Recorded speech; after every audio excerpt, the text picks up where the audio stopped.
Reference to the residents of One Meadows Ave. Are you familiar with there being a security system or a ring video system at that residence? Yes, there is a ring camera system at that residence. And subsequently to this date, have you seen that ring video? Yes. Ms. Gilman, if I could have Exhibit 6.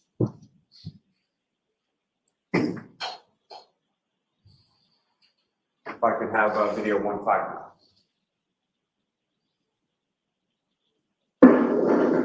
Ms. Gilman, if I could ask you. Now, Lieutenant Ray, what's up on the screen? Do you recognize that? Yes. And what do you recognize that to be? Recognize that to be the driveway of One Meadows Ave, and myself and Sergeant Lehan exiting our cruiser while in the driveway. And Ms. Gilman, if you could just play it through from there, please.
Thank you. And Ms. Gilman, if I can have the next video 160. If you could just pause it for just a moment. Now, again, what's up on the screen, Lieutenant, do you recognize that? Yes. What do you recognize it to be? That's me entering, exiting the front of the residence, walking towards the driveway. Ms. Gilman, if you could play it through.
Ms. Gilman, can I have Exhibit 5, please?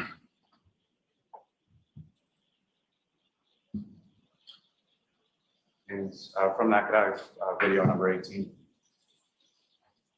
If you could just pause it there. Lieutenant, do you recognize what's picked up on the screen now? Yes. What do you recognize that to be? One of the front doors to Mr. O'Keefe's house, and I'm entering the frame on the left. And Ms. Gilman, if you could run it.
Thank you. Ms. Gilman, if I could have the next video 19.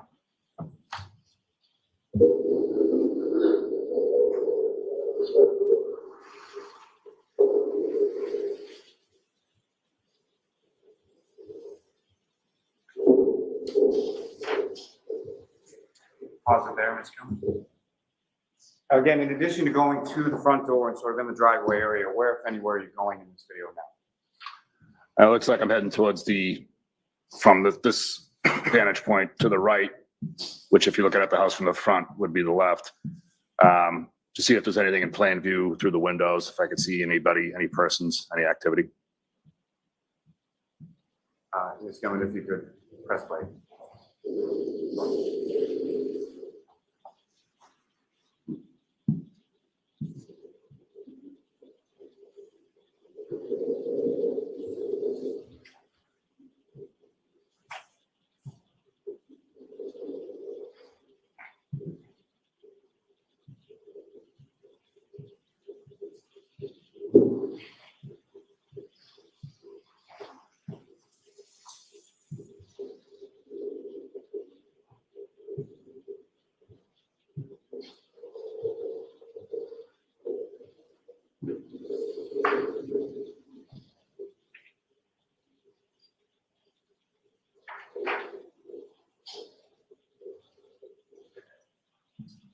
Thank you, Ms. Gilman. You can take that down, and Mr. Officer, if we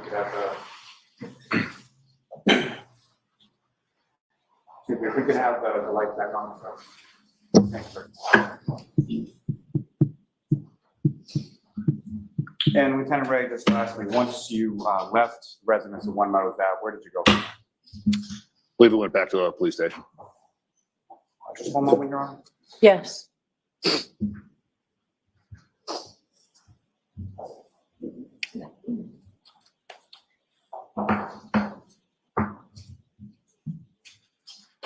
I have no further questions for this witness, Your Honor. Okay.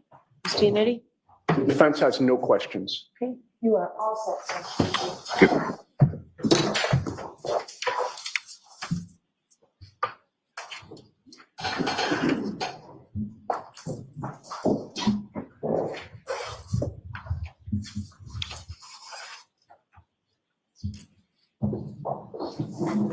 Your next witness, Mr. Riley? Yes, Your Honor. Call Mr. Michael Camerano to the stand.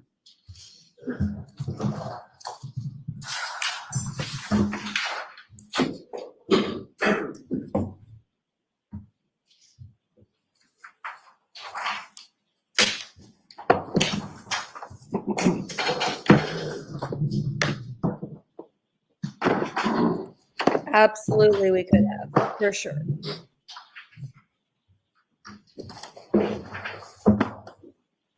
Could have done that with a few things by now.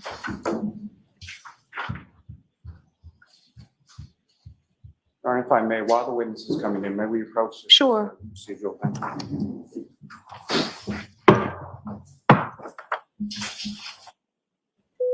Any quick questions?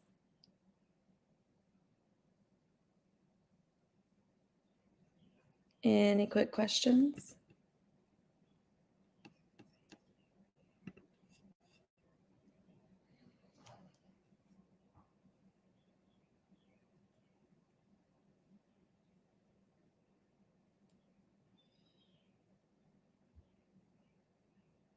She is out, yes.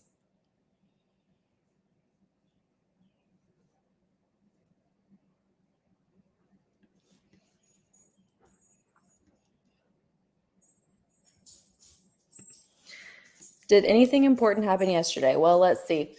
They had a lieutenant who also is a detective testify who said that they did not secure the scene, did not see a reason to, didn't have a crime scene log, didn't have or don't have an evidence log, that when they collected the blood, they didn't mark which sample was from where.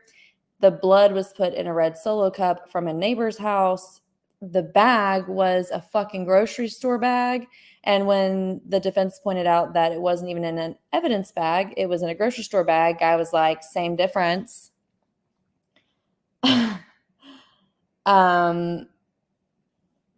He admitted me and the members had talked about how you can't see anything in 2 of the 6 cups.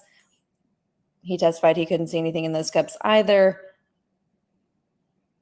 He also testified that he put those cups in an evidence fridge, yet the picture of them is behind Karen Reed's car in the Sally Bay. Oh, and he also testified that he's never used crime scene or evidence tape. Like, he didn't understand the concept of evidence tape, which is no, just no. You have been a cop for years. You've been a detective. You don't know what fucking evidence tape is or how that works. Get the fuck out of here. Get the fuck out of here with that. The defense is like, you don't know about evidence tape? Like, you don't know that you tape off evidence and you have to cut it open and initial it and keep records of that? Nope, never use that. No. Absurd. That is fucking absurd. So I'd say that was the bulk of the highlights from yesterday.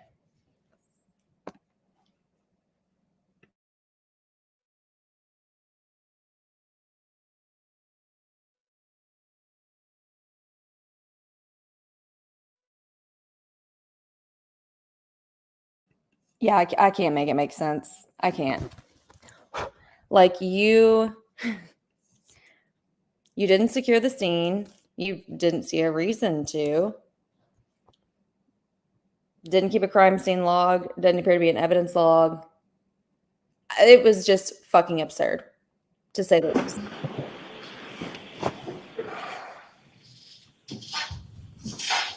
Why'd you step over there?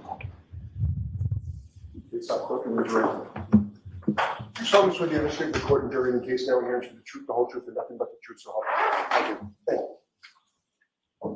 you. Just need you to really speak loudly into that microphone. Thank you.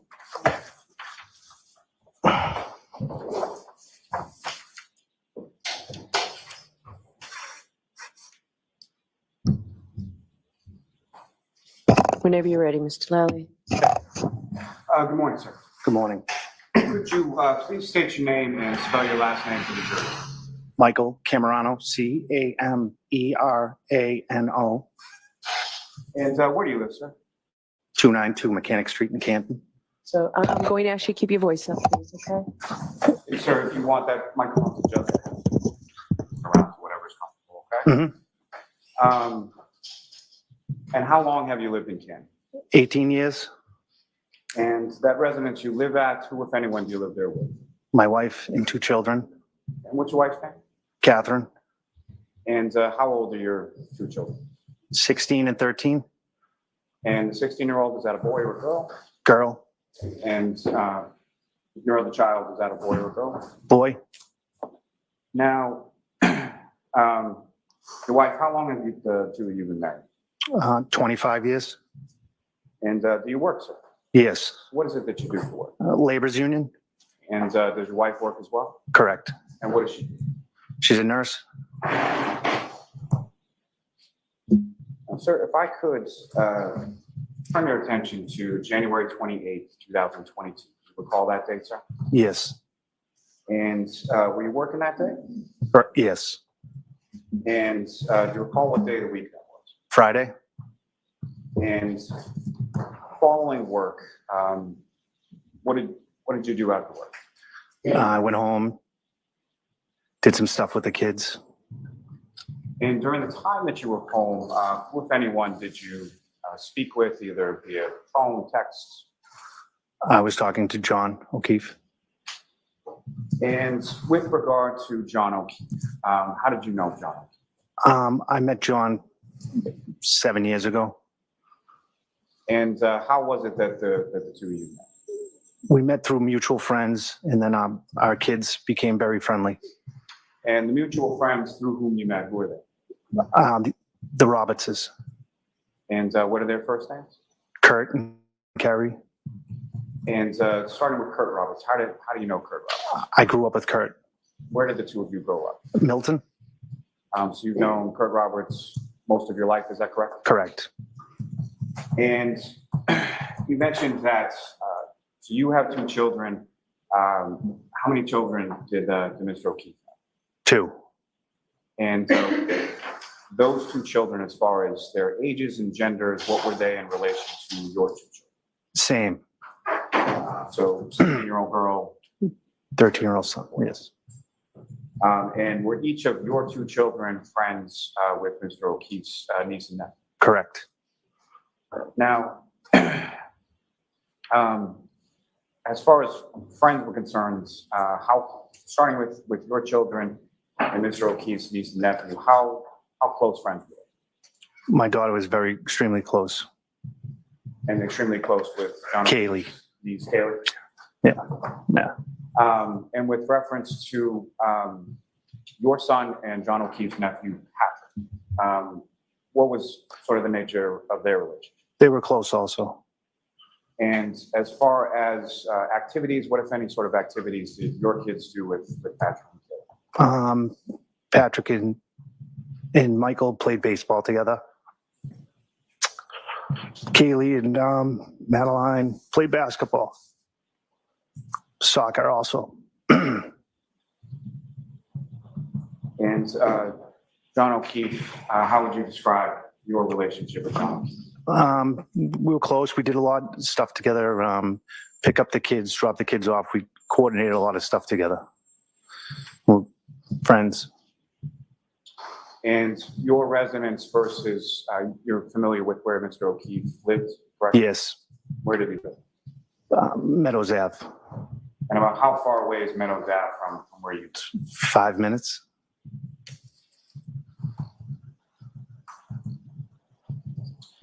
Now, with regard to the girls, and by that I mean your daughter and John O'Keefe's niece, Kaylee, what, if anything, was going on with them on that particular day?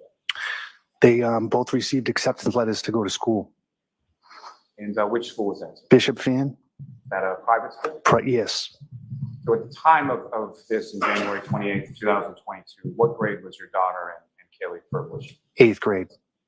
And so this would have been going into 9th grade or high school, is that right? Correct. And what, if any, conversation did you have with Mr. O'Keefe in reference to that at some point in the afternoon? We were both excited. They both received acceptance letters, and we wanted to get the kids together. May I approach? Obviously, Yes. this is groundbreaking information, right?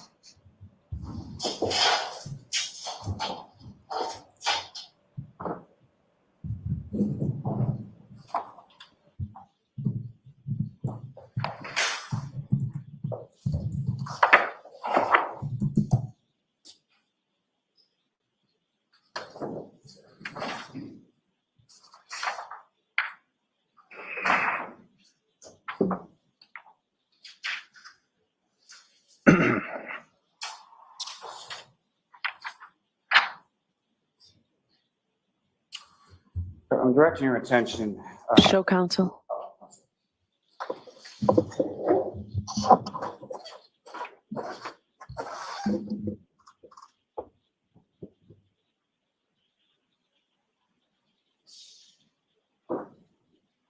Not everyone's life runs in straight lines. At Sophia, we get that. Our flexible, affordable, self-paced college-level courses help thousands of people just like you complete their degrees. Starting on page 188 of that document, if you could just look at that briefly and look up on the video. So I'm going to instruct the jury on this. These are text messages, right? All right, so folks, before you consider any electronic communications in your deliberations, you must first find that it's more likely true than not that the person who authored or sent these messages is this witness and or John O'Keefe. If you do not find that it's more likely true than not that the messages were sent or authored by Mr. Camerata or Mr. O'Keefe, then you may not consider the electronic communication in deciding this case. Okay? Go ahead, Mr. Lally. Senator, may I approach this briefly again? Yes. Well, I'm sorry, before I do that, Mr. Camerano, do you recognize what's depicted on that page that I just showed you? Yes. What do you recognize it to be? Text messages. And those text messages that you had back and forth with Mr. O'Keefe on that date of January 28th? Correct. Your Honor, the call will seek to introduce and admit the full essentially elected exhibit. Is there any objection? No, Your Honor. Thank you.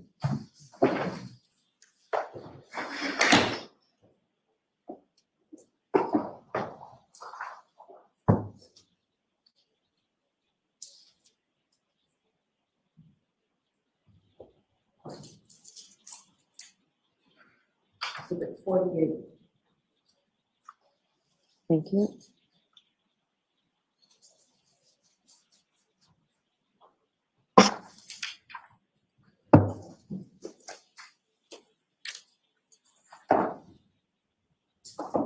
Mr. Camerano, bring your attention back to page 187 of that file.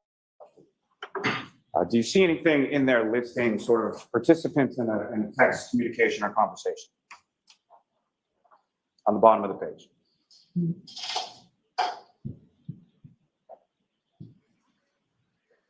Yes.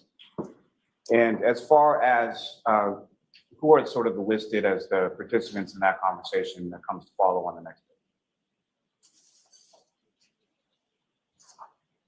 page? Sorry, so just from page 187. From My wife, your wife and who, if anyone else?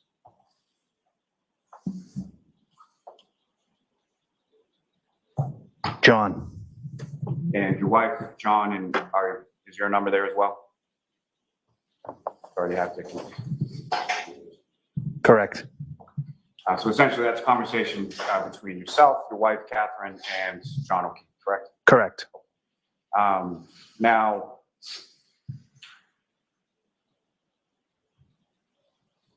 beyond sort of your memory of that, as far as the numbers that are associated with those names, do you recognize any of those numbers as being yours, your wife's, and John O'Keefe's?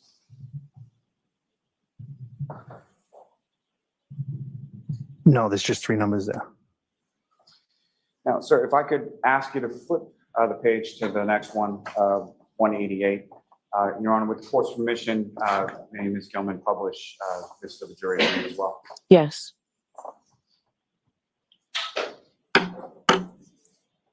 Ms. Gilman, if you could go to page 188.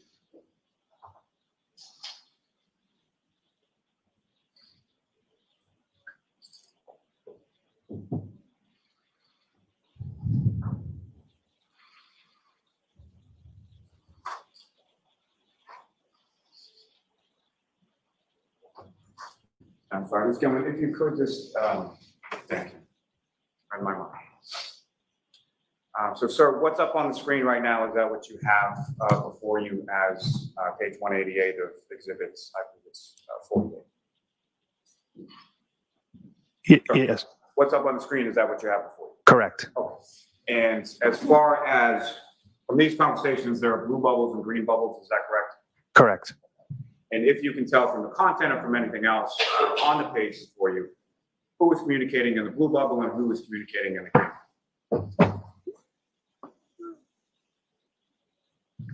Katie, my wife. From within. Oh, no, I'm communicating. Sorry, excuse me. So there's a from and a to, is that Yes. correct? Correct. And so the sender would be in the from, is that your understanding? Yes. So this first one on the top of page 188, this is from you, is that correct? Correct. What, if anything, did you say in this conversation? Congrats. This is great news. Good question. I hope they have And new. what, if anything, are you referring to by that? Kaylee getting her acceptance letter. And Ms. Gilman, if you could just scroll down. And the next bubble, who is that from and what does it say? It's from me. Yes, we did. And if you could continue to scroll down, Ms. Gilman.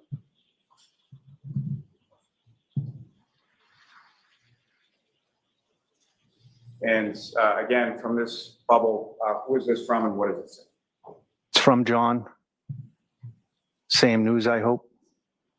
Is that still in reference to the news regarding team? Correct. And Ms. Gilman, if you could scroll down.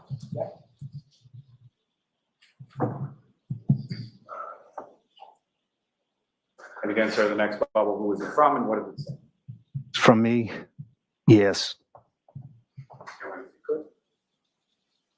could. The next green bubble, what if anything does that say? And who is it from? From John. Sweet. Congrats, Madeline. And that's your daughter's name? Correct.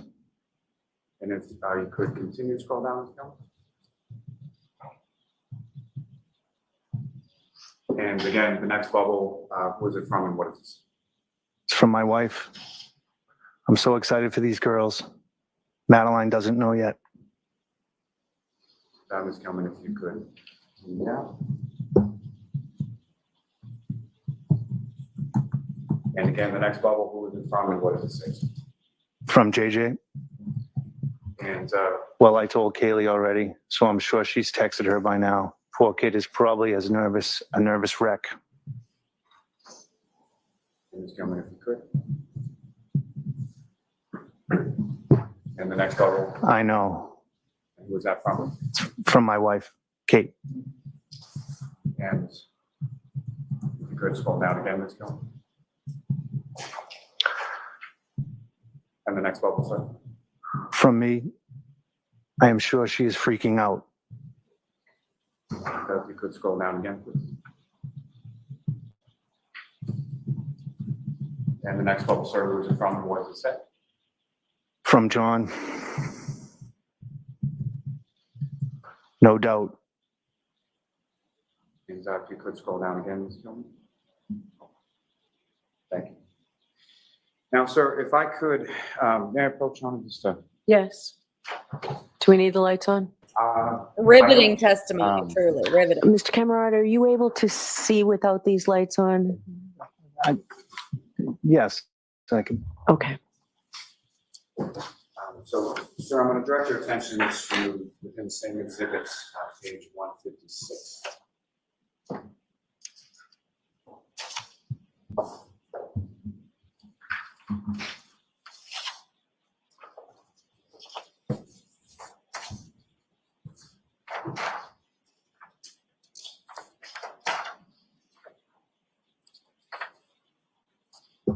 And so just before we get to that, on this particular day, January 28th, 2022, where was your wife that day? She was at home. And at some point, did she go to work on the 28th? Correct. And what is sort of her typical work schedule with reference to, at that time, what was her sort of typical work schedule with reference to weekends? She worked weekend nights, her shift. And as far as your typical schedule on Friday evenings, what, if anything, was it that you would typically do? Friday, I would be with the kids. I would, get them ready for stuff for the weekend, take care of all the activity that we have. And then in reference to that, as far as the weekends were concerned, or Friday evenings in particular, what, if any, sort of usual thing would you do with reference to Mr. O'Keefe? I would usually go over the O'Keefe's house every Friday. And with your children, is that correct? Correct. With at least one of them, if not both of them. So either your son's hanging out with Patrick or your daughter's hanging out with Kaylee, typically on a Friday, correct? Correct. Now, with reference to what you have before you as page 156 of this exhibit, again, towards the bottom, is there an indication as to a conversation starting on the next page as far as who, if anyone, the participants are?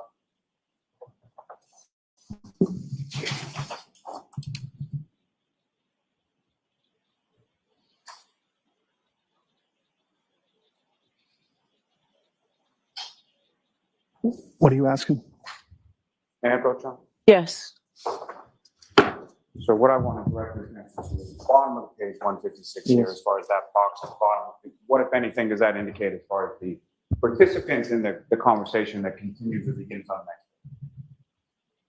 Myself and John. And so if I could ask you to flip the page over to page 156. And Your Honor, with the court's permission, I published this part of the conversation for the jury. Yes. There's no objection, Mr. Jackson, right? No objection. Your Honor, for the record, we're going from page 156 to page 159.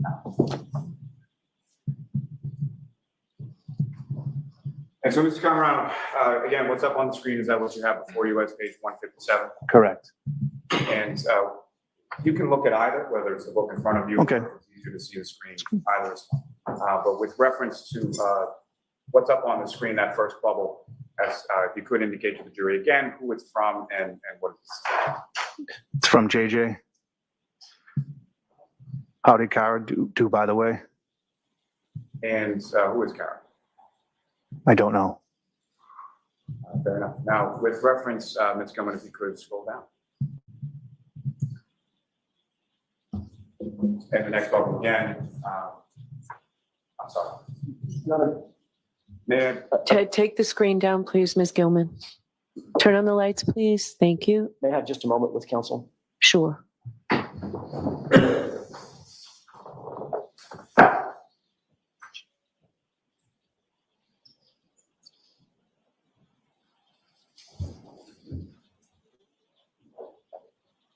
May I approach just to retrieve the exhibit? Yes.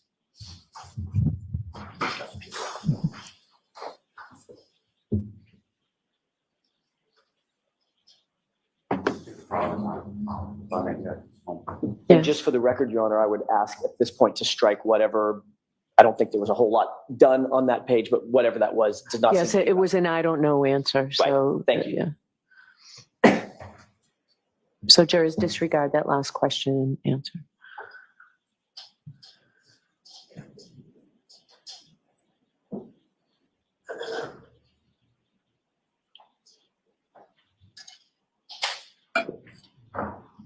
I mean, truly, I hope they have different numbers. Directing your attention, Mr. Cameron, what's on 157 before you, is that what's up on the screen now?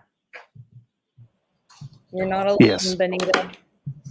And so my apologies. With regard to this first bubble on page 157, who is it from and what is it?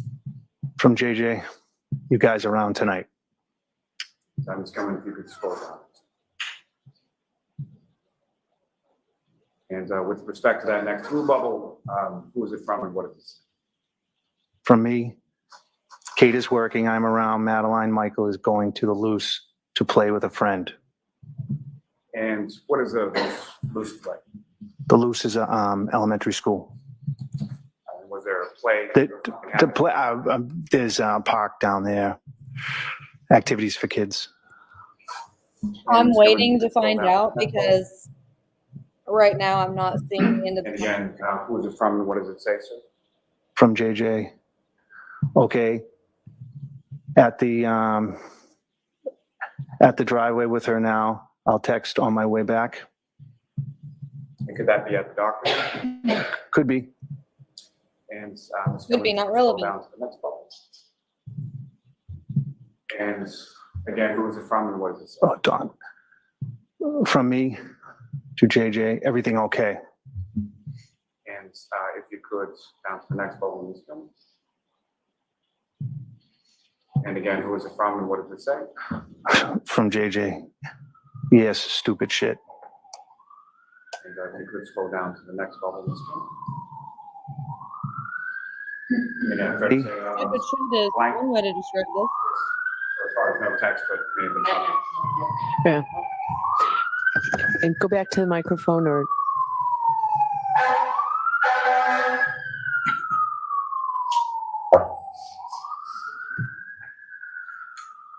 So this time around, the next bubble has no text to it, is that correct? Correct. And now you can move out of the way. I just wanted that question. The next bubble below that, green one, again, who is it from and what does it say, sir?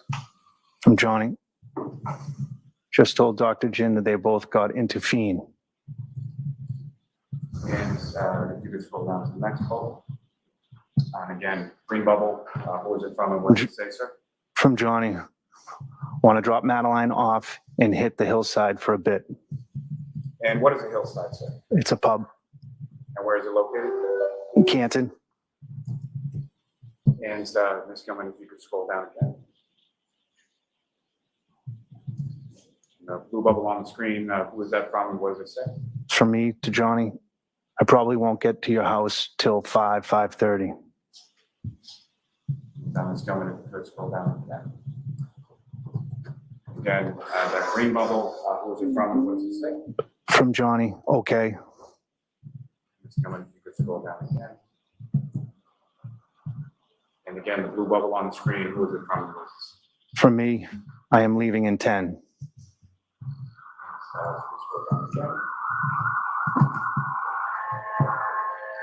Johnny, okay. Hold on 1 second, sir. Just the noise.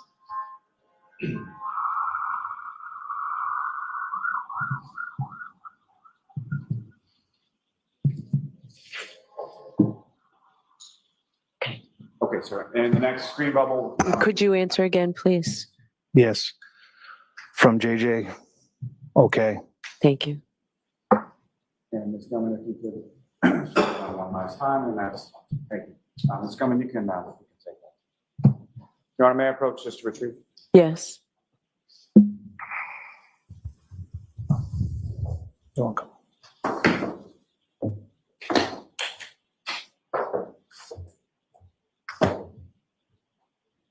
Mr. Camerata, with regard to your statement in the text as far as leaving now, where were you leaving and where were you going to? Leaving my house, going to John's house. And who, if anyone, was going with you at that time? My daughter, And if you know approximately what time did you arrive at Mr. O'Keefe's house? I don't.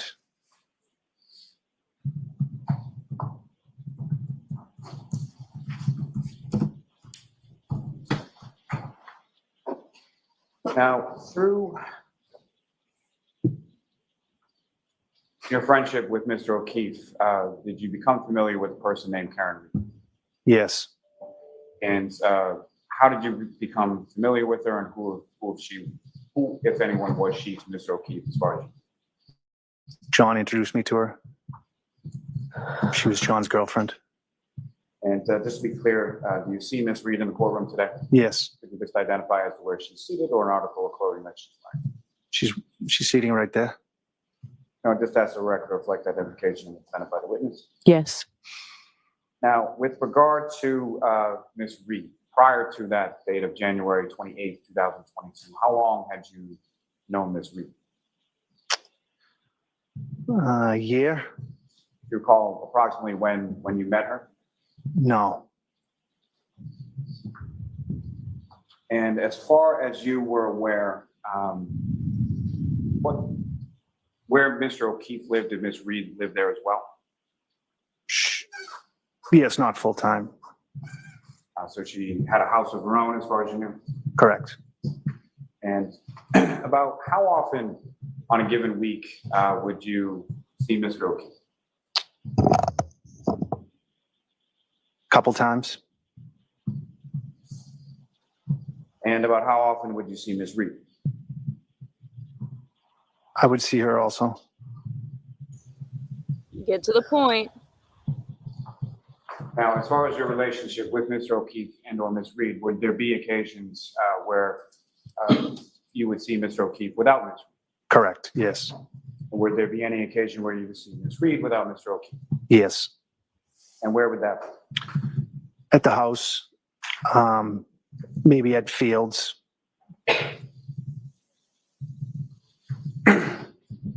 Now, with reference to their relationship, what, if any, conversation did you have with Mr. O'Keefe in regard to his relationship with Ms. Reed? Objection. Sustain, we need a time frame. In the time period around, say, the weeks leading up to January 28, 2020, what, if any, conversation do you recall having with Mr. O'Keefe in regard to his relationship with Ms. Reed? Just regular guy conversations. Anything specific that you can recall? No. Now, when you arrived at the house, or typically when you would come over to Mr. O'Keefe's house, where is it that you would park? In the driveway to the right. And is that what you did on this particular day? Yes.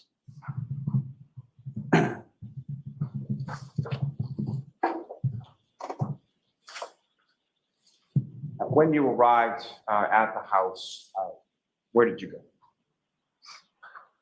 Into the house. yourself and your daughter? Yes. And when you got in there, who, if anyone, was at the house at that time? Kaylee and John. And what is it that you did, or what is it that occurred while you were in the house?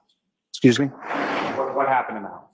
We were just congratulating the girls, talking about how good it's going to be, different school, and just really excited for the girls. And at some point, did yourself and Mr. O'Keefe make plans to leave the house? Yes. And where did you go? We went down to McCarthy's. And is that CF McCarthy's? Correct. Is that an establishment? Where is that? It's in Canton Center. And about how far away from Mr. O'Keefe's house is that? 5-10 minutes. Is that somewhere that you're familiar with? You've been before? Not frequently, no. Now, with regard to, you know approximately what time you left Mr. O'Keefe's house and went to CF McCarthy's? I don't. And where were the girls when the two of you went to CF McCarthy's? They were in the house. And at the time that you left there and went to CF McCarthy's, who, if anyone else, was there any plans as far as meeting anybody else there? I'm supposed to meet Karen. Now, prior to leaving the house, what, if anything, did you or Mr. O'Keefe do with reference to the vehicles that were in the driveway? So when we were leaving the house, I was parked in the driveway. John was parked on the left side of the driveway. John asked me to, I backed up so John could move his car out of the way so Karen could pull her car into the garage because of the snowstorm. I'm sorry, you said because of the what now? Snowstorm? And as far as the snowstorm was concerned, what, if anything, did you know at that point in regard to that? We were supposed to get a lot of snow. I may have just one moment, Ron. Yes.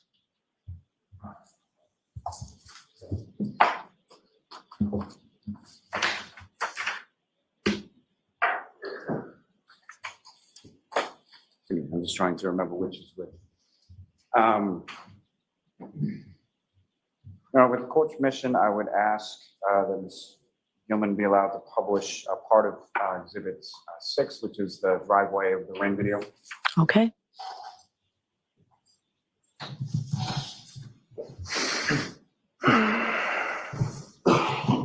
And Ms. Gilman, if I could ask for video number 145.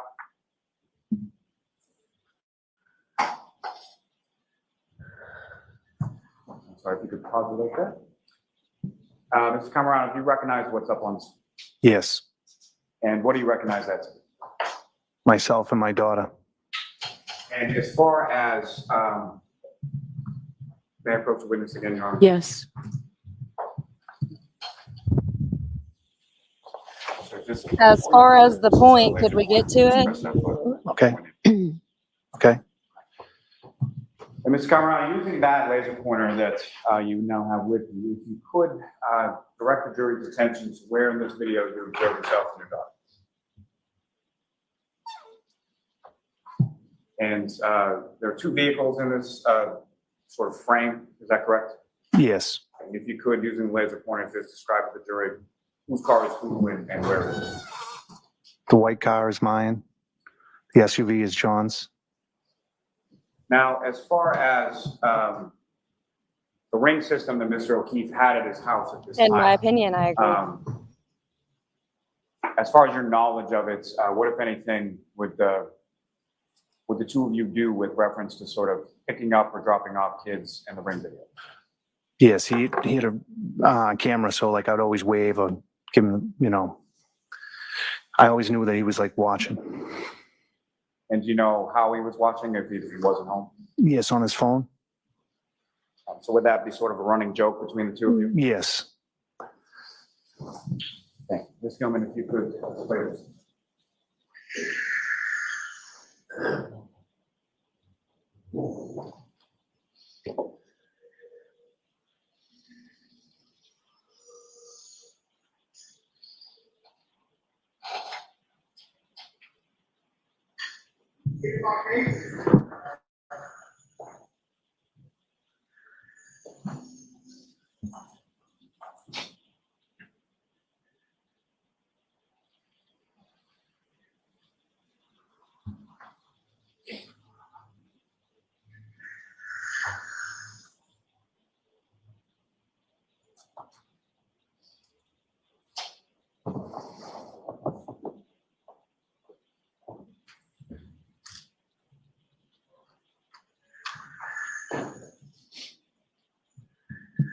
Mr. Gilman, if you could just pause it there briefly.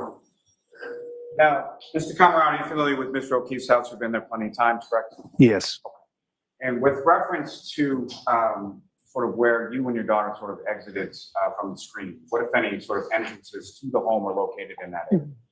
2 garage doors. And are you familiar with that garage area? Yes, Is that typically how you would enter the house? yes, And with regard to sort of the condition of the garage, was Mr. O'Keefe particular about that? yes. He was. And how so? He always kept things very tight. He was like OCD.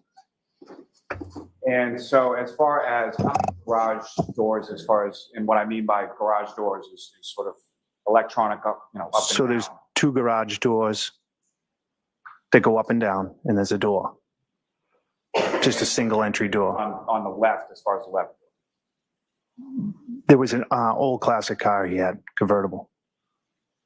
And then as far as the right door, Was empty. and once beyond those sort of bay doors that go up and down, what if any other entranceway into the garage was? There's a side door. And if you recall, when you were entering at that time on 28th with your daughter, how did you enter it? We went to the garage door, electric door. And was that something, what if anything was affixed to those garage doors as far as security was concerned? Beyond that? A keypad. We'd have to punch in a key. What, if anything, And at the does time this have or at to any time, do were you with familiar with anything? what that passcode was? Yes, Now, when you walk into the garage, how is it that you get from the garage to the house? you walk into the garage and you walk up 3 steps and you go into a door. And then once you sort of walk up the 3 steps and go into the door, what part of the house are you in when you enter? You're pretty much in the kitchen. And you mentioned that Mr. O'Keefe was meticulous, if not OCD, when it came to the garage. How did that relate to how he kept the house? The same. Everything was very tidy. When you walked in the door into the house, to the left, you put your shoes, your coats would be hung there. And as far as shoes were concerned, is Where that the something fuck that are you they wore going with inside this? the house? He'd rather you not. And that was pretty well known to people that had been there before, correct? Yes. Now,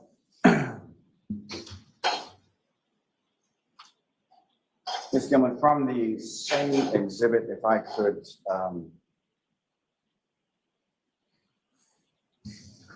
actually, I'm sorry. Your Honor, with regard to the next video that's not contained on this Exhibit 5 from the same video, I would offer that at this time as the next exhibit. And there was no objection, Mr. Jackson? No objection. Okay.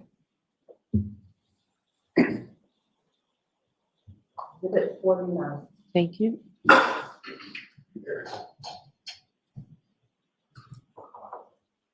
And Your Honor, for the record, this would relate to Exhibit 6 and it's video number 148.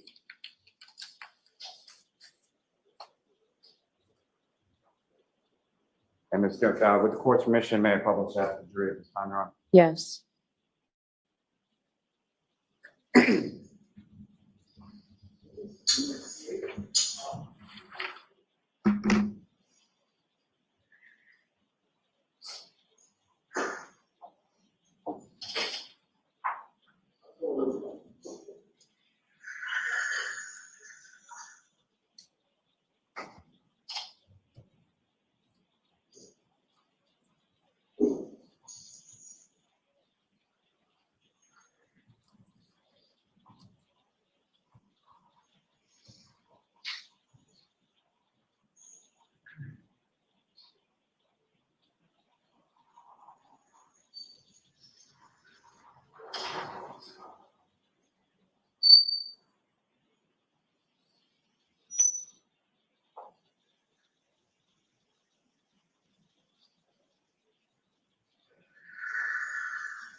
What was just up on the video, sir, it's just up on the screen as video number 148. That was what you had testified to previously as far as moving the cars. Correct. And why was that again? So Karen could pull in the driveway, in the garage, excuse me. So the expectation, from your understanding, is that Ms. Reed was coming back to the house at Meadows later on that evening. Correct. Now, as Mr. O'Keefe from that video on the screen there was walking to the car, did you happen to notice how he was dressed? Yes. And as far as what you observed in that video, what you recall from that evening, is that how he was dressed that evening? Yes. And when I say how he was dressed, for sort of the entirety of the time that you were with him? Yes. So it's January 28th. You recall, you indicated there was a snowstorm coming. It was cold out, is that correct? Correct. And with reference to that was Mr. O'Keefe someone that would typically wear a coat? No. And ever? That you can recall? Never that I could recall. And Your Honor, with the court's permission, with reference to that same Exhibit 6, if I could publish video number 149. Okay.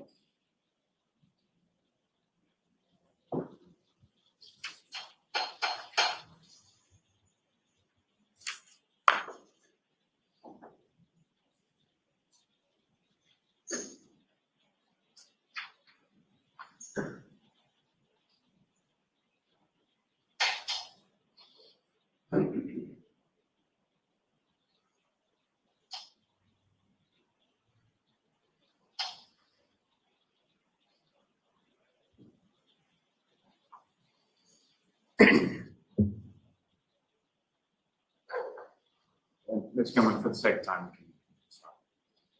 And yes, you can break it down.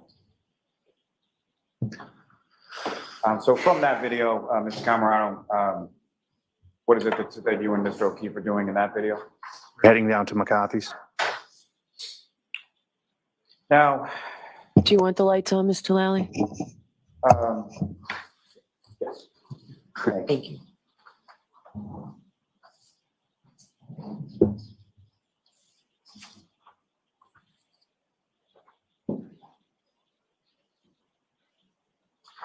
Now, at some point after you arrive at C.F. McCarthy's, who, if anyone else, sort of joins your group? Kurt. And that'd be Kurt Roberts, is that Correct. And how was it that he came to C.F. McCarthy's that night? I texted him. And in general terms, what do you call sort of what that text communication was like between yourself and Mr. Roberts? Yes, he said he was busy. He was doing something that I texted him that he was a pussy. And following that text, did Mr. Roberts eventually arrive at C.F. McCarthy's? He showed up, yes. And about how long after you and Mr. O'Keefe arrived did Kurt show up? I would like to say maybe an hour. And if you know, when was it that at some point you indicated Ms. Reed appeared at C.F. McCarthy's as well? Correct. And do you know about how long after yourself and John arrived that Ms. Reed? I don't. Exact. Now, with reference to that establishment of C.F. McCarthy's, are you aware, or have you become aware that there was surveillance video from inside the bar that night? Yes. You've seen some of that footage, is that correct? Yes. Your Honor, may I approach? Yes.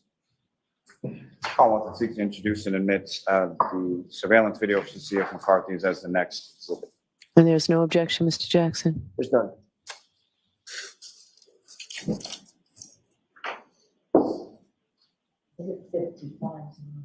Thank you.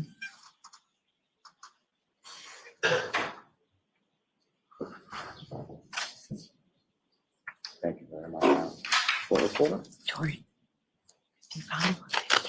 Your Honor, with the court's permission, I would seek to publish portions of that video for the jury at this time. Okay. And mean- Ms. Gilman, if you could, God bless. from that video, the first Yeah, the first video.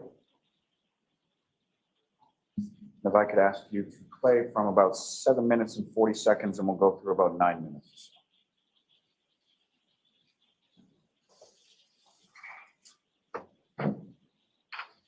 If you could pause it just there. Now, do you recognize what's up on the screen with the camera on? Yes. And what do you recognize that to be? CF McCarthy's. And yourself and Mr. O'Keefe are not in frame at this time, is that correct? No. If you could, using the laser pointer before you, if you could direct the jury's attention to where it was about in reference to the bar that you and Mr. O'Keefe eventually came to congregate that. These seats here. And from this video, from your time there that night or prior occasions, can you see sort of where the front door is to the establishment? Yes. Could you direct the jury's attention to where that is? And so what I'm going to ask in just a moment is for Ms. Gilman to press play, and then what I'd ask you to do is if you could just direct the jury's attention to when, if at all, you observe yourself or Mr. O'Keefe walking. Okay. Ms. Gilman, if you could.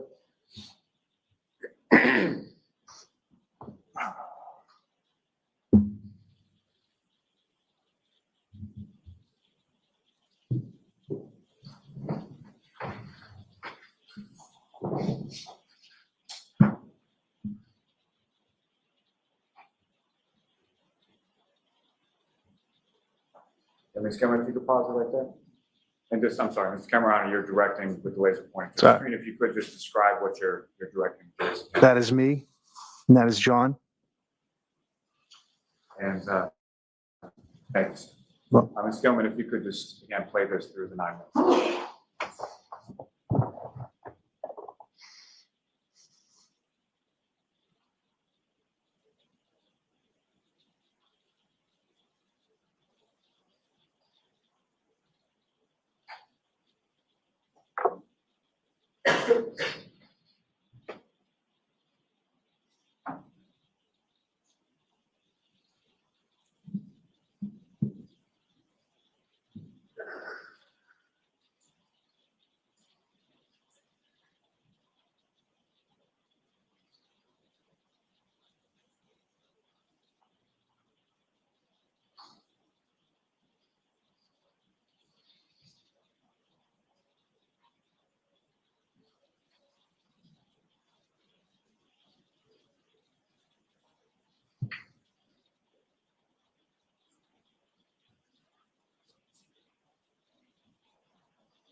And Your Honor, for the record, I think we're at about 9 minutes and 41 seconds or so.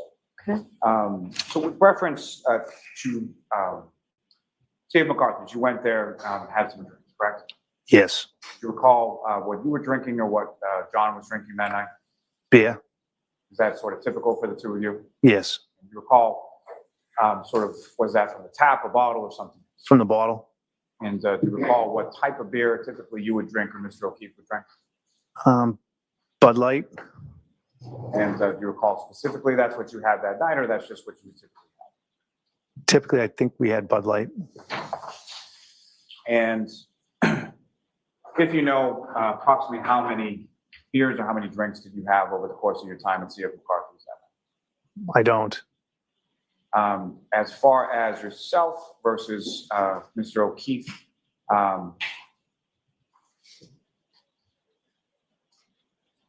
do you recall sort of in relation to each other how much you each had to drink?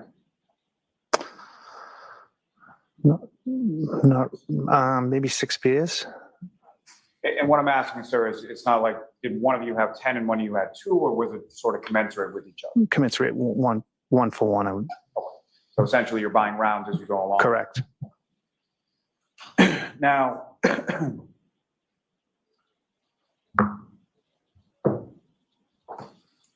from your time at C.F. McCarthy's, how would you describe sort of the tone or sort of the demeanor within the group that you were in that night?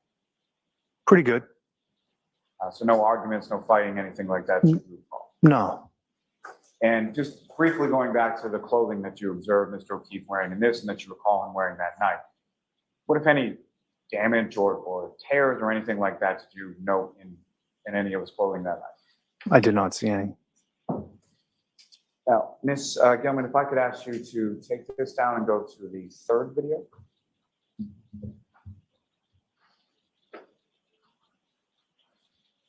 And Ms. Gilman, if I could direct your attention to the 6-minute and 10-second mark through the 7-minute mark.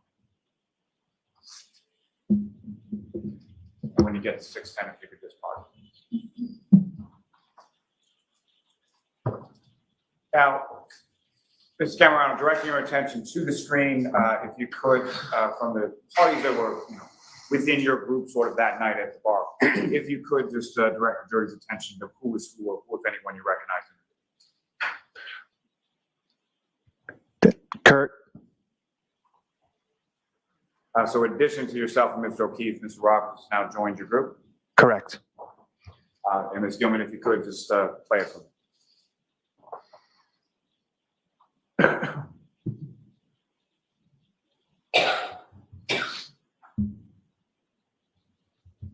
If you could pause that, please. Now, with reference to Mr. Roberts, was he a beer drinker as well? Yes, From a bottle that night, same sort of thing that yourself and Mr. O'Keefe were having? correct. And from where it's paused at this point in the video, who's anyone else do you recognize sort of coming into frame or coming to join your group? Karen Reed, And so from this, is this about the time that she entered the establishment or came into the bar? yes. Now, with reference to Ms. Reed, what, if anything, do you recall her drinking during your time that you were both at C.F. McCarthy's that night? She was drinking out of a glass. And if you know, what if anything did you observe as far as the color of what was in the glass? It was clear. And beyond sort of the clear liquid in the glass, what, if anything else, did you observe in the glass as far as the straw, fruit, anything like that? A straw, maybe. And what, if anything, did you know what was in the glass? I didn't. And as far as you could tell, what was in the glass? Vodka? Is that something that Ms. Reed would typically drink if you had been out with her on prior occasions? Yes.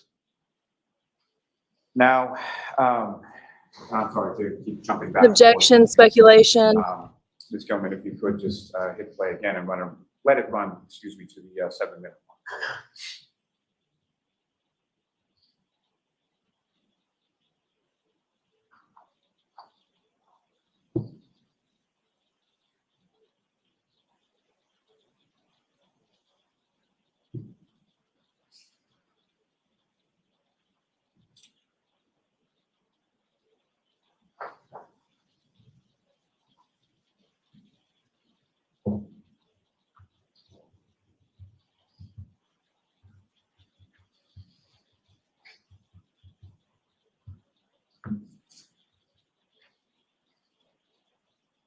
Thank you.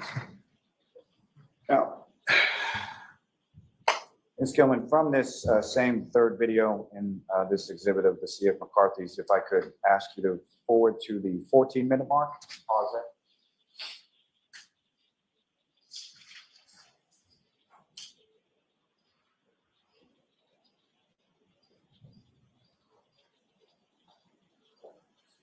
And if you could, I would ask that you play this from the 14-minute mark until about 14 minutes and 15 seconds, just about 15 seconds.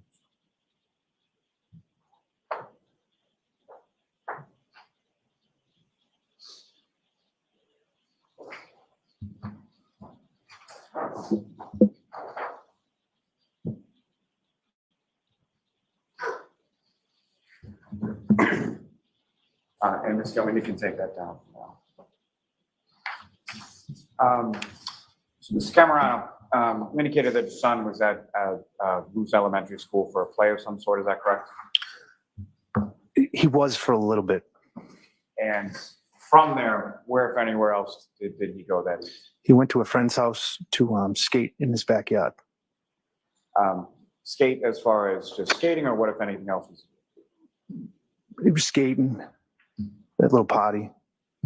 Well, let me ask you this. Was he a hockey player? Yes, he's a hockey player. Okay, so when you say skating. he's in the Skating, backyard. yes. Makeshift hockey rink in somebody's backyard.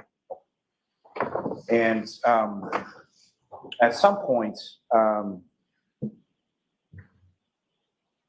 with relation to that, what, if anything, sort of caused you to leave C.F. McCarthy's on that night? I received a phone call that my son was hit in the face with a hockey stick and he lost his tooth. And so upon receiving that call, where did you go? I went to go get him. And do you recall about what time that was that you left C.F. McCarthy's to go get him? I don't recall.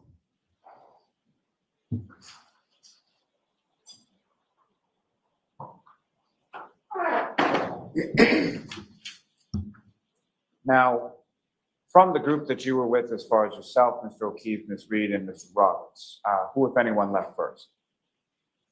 I believe Kurt. And do you recall sort of how it was that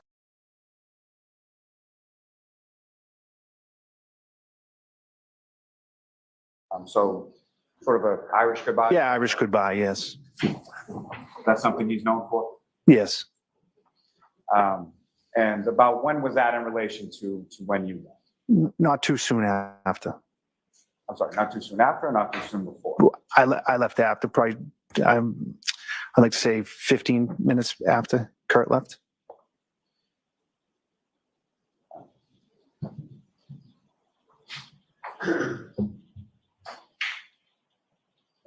Now,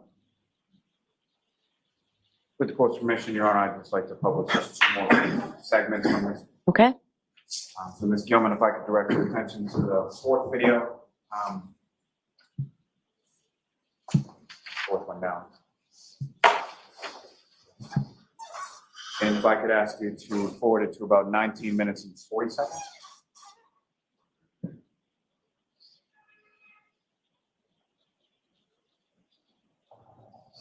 If they're going somewhere with this guy, I wish they'd hurry up and get there.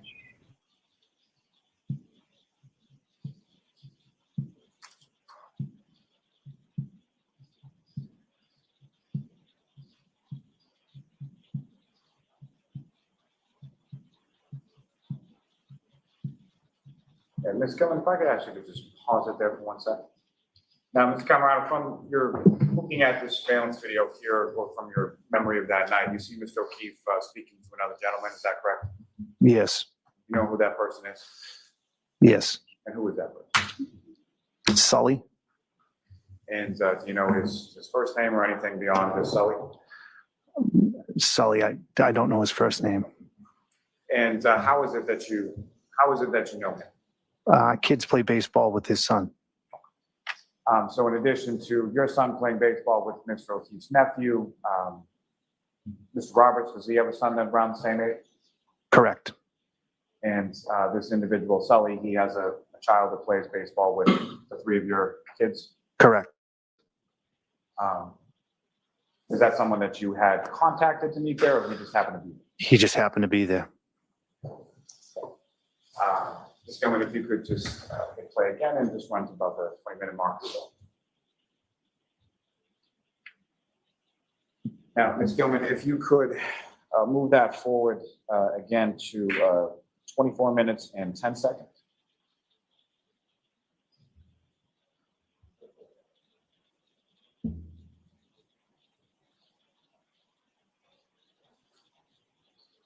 And if you could just let this run until about 24 minutes and 20 seconds, so just about 10 seconds.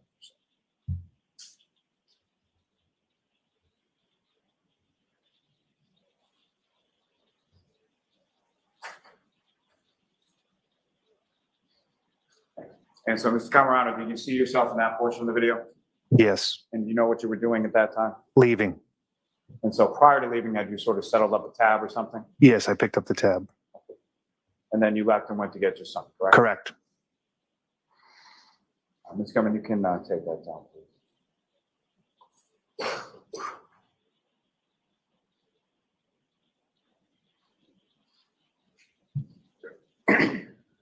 Now, Mr. Camarano, you left there and went to pick up your son, is that correct? Yes, And following picking up your son, where did you go? back to John's house. And why did you go back to John's house at that? My daughter was there picking her up. You went to pick up your daughter, Correct. and you recall approximately what time that was? 11. And when you came back to the residence at One Meadows, did you park in the driveway again? Correct. And did you physically sort of go in the house to pick up your son? No, I did. No, I did not. Now, as far as from the time that from the time that you left with Mr. O'Keefe to go to see McCarthy's versus the time that you came back, anything changed as far as position of Mr. O'Keefe's car? No, What, if anything, did you note as far as the garage doors were concerned, or any damage or anything like that? everything looked normal. And Your Honor, with the court's permission, I would seek to just publish another video or two from Exhibit 6. Okay.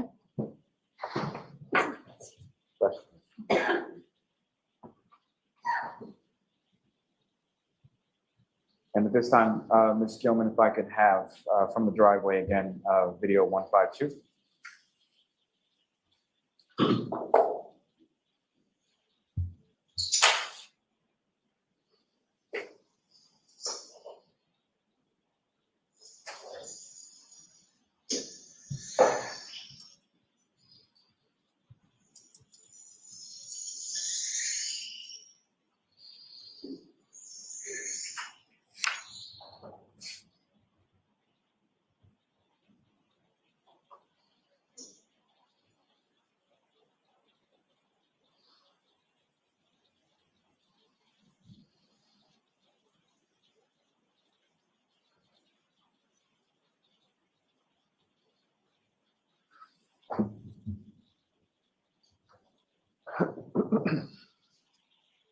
Ms. Gilman, you can stop still.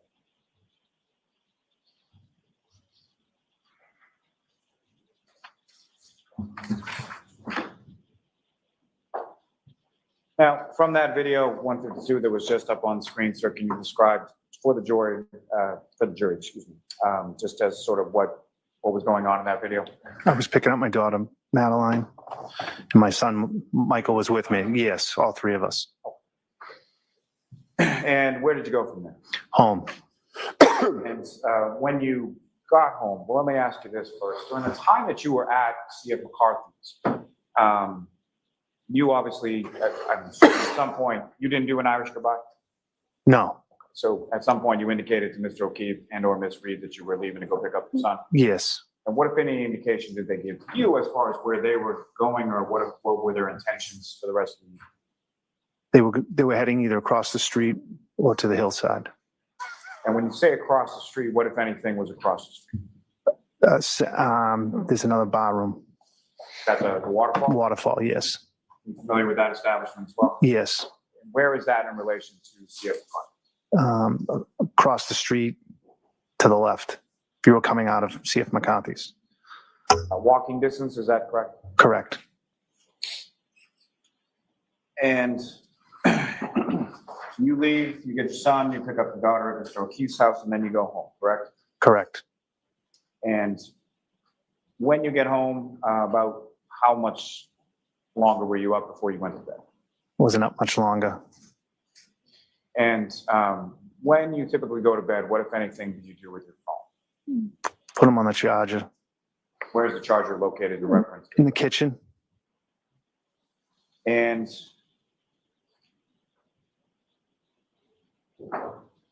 when, following to the next day,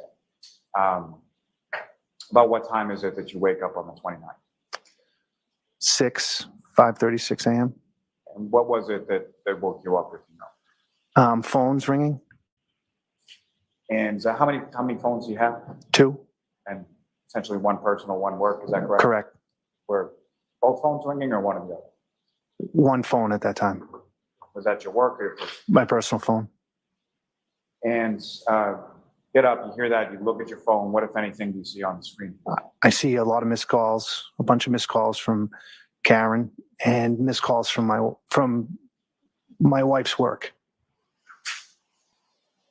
And when you say missed calls, we're talking about one call, several calls, Several calls. any voicemails that you recall associated with those calls? I don't recall. And so based on sort of making that observation of the missed calls, what do you do with that? I pick up the phone and call my wife. And what, if anything, did you learn from your wife with that? My wife said to me that John, Okay, sustained. John, may we approach? Okay.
So, Mr. Camerano, you call your wife, and what, if anything, is it in general that you tell her? she tells me that John didn't come home last night.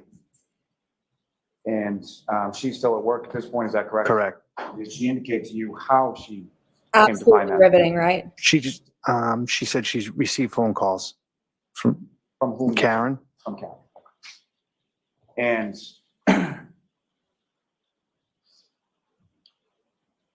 then based on that, you have a conversation with your wife about John's niece and nephew, is that right? Yes, my wife says to me, go get Kaylee. Kaylee is home.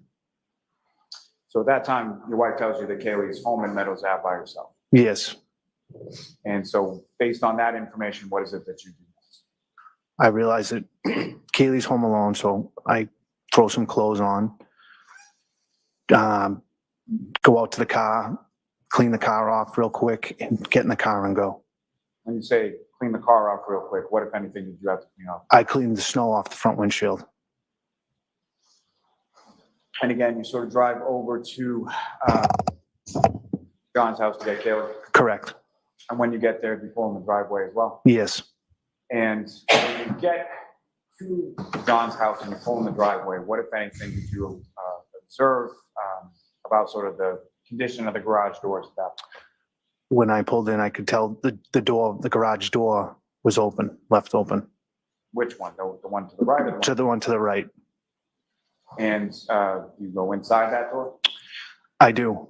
What, if anything, did you do once you went inside? Once I went inside, I saw Kaylee. I asked Kaylee get whatever she needed and to come and get in the car. While she was doing that, I started clearing some snow. I thought maybe snow hit the sensors so that the door couldn't go down. And so you start clearing the snow with a shovel? With the shovel that was in the garage, yes. And after you had cleared some of the snow with the shovel, what did you do with regard to the doors at that point? So I tried to put them down. They wouldn't go down. Then I asked Kaylee, I think, to re-enter the code to see if she could get the doors to go down, but the doors would not go down. The door. And at some point, how did you get the? So there's a red rope. I manually pulled that, shut the door, locked the doors. There's 2 side locks on the garage door, and I went out through the side garage door.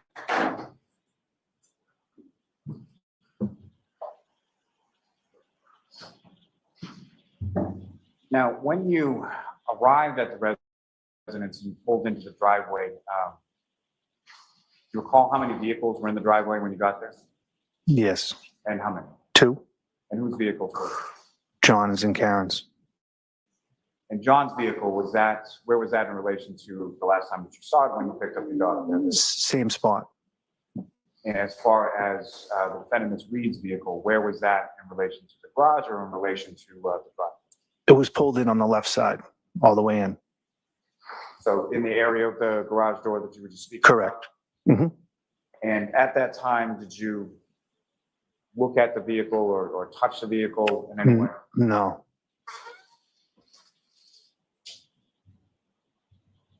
Fair to say that your focus was sort of on the garage door and the fact that it was open, correct? correct. And why was that? Maybe self-evident, but why would your focus? Because I figured John would go crazy when he came home and all the snow was in his garage.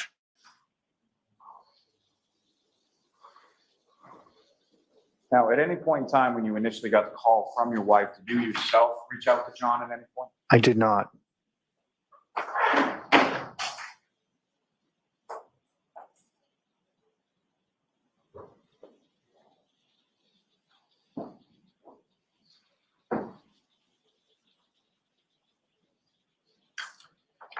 You know, if I may, I would just seek to publish just a few more videos from Exhibit 6, the driveway ring. Okay.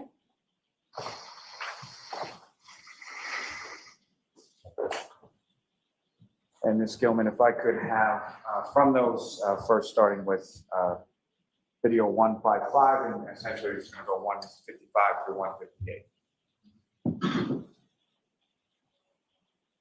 If you could pause it. And Mr. Camerano, you recognize what's up on the screen again? Yes, my car. Is this sort of when you're pulling in to get killed? Correct. Using the laser pointer before you, again, if you could just direct the jury's attention to where you observed Ms. Reed's vehicle. And is that essentially from what you observed there, that's where it was the entirety of the time that you were there? Yes. So nobody else came to the home during the time that you were there to pick up Kaylee and shoveling out the snow from the garage? No. Ms. Gilman, if you could just run.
Gilman, if you could play the next video, 156.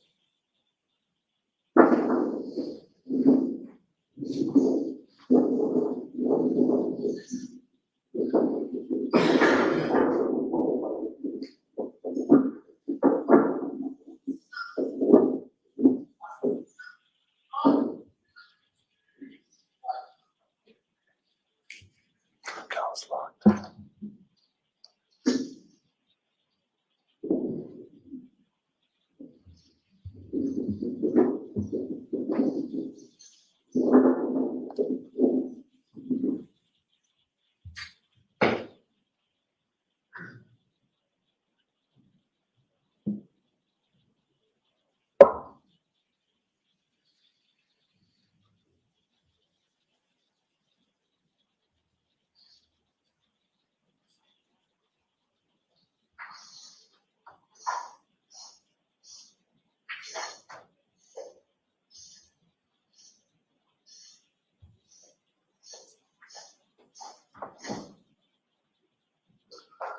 Ms. Gilman, the next video, 157.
Last thing, Ms. Gilman, video 158.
Ms. Gilman, you can take that.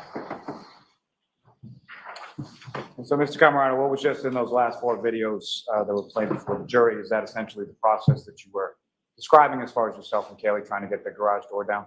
Correct. And so you leave from there and go back to your house, is that correct? Yes. And where does sort of you and Kaylee go once you get inside? We go into the house. We're in the kitchen in my house, and my daughter. Get my daughter up. And your daughter then sort I of would like to hangs out say with Kaylee that for a period of time? yesterday, Correct. They go downstairs and they're Auntie hanging out. Bev was like, don't And waste at some time point in time, explaining how did evidence Kaylee tampering. But leave here your we house, are. or where did she go? I take Kaylee home. And why is it that you take Kaylee home? About what time is it, if you know? I don't know what time.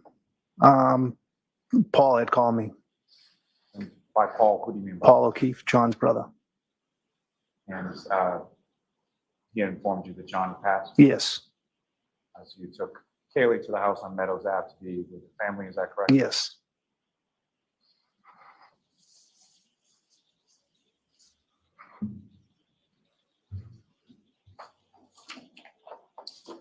Thank you very much, sir. Thank you. Mr. Jackson? Thank you.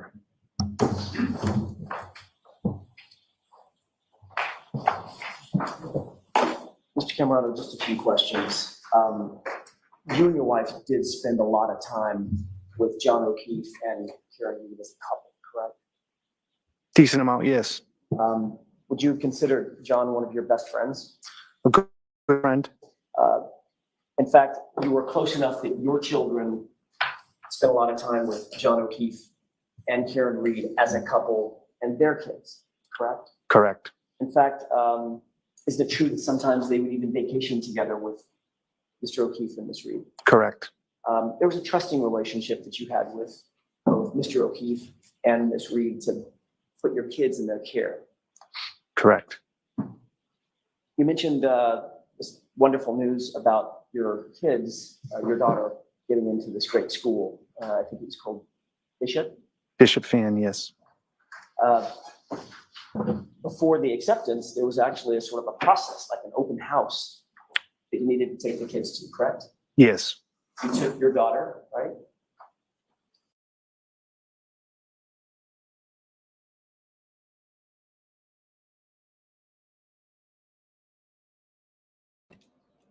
Did we lose sound?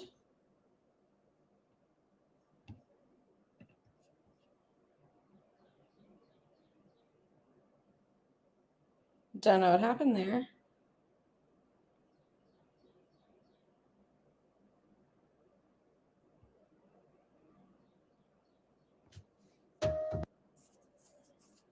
Spent a lot of time just with Karen, Miss Reed, Correct.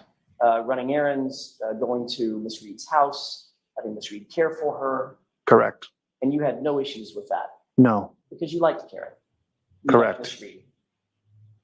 Correct.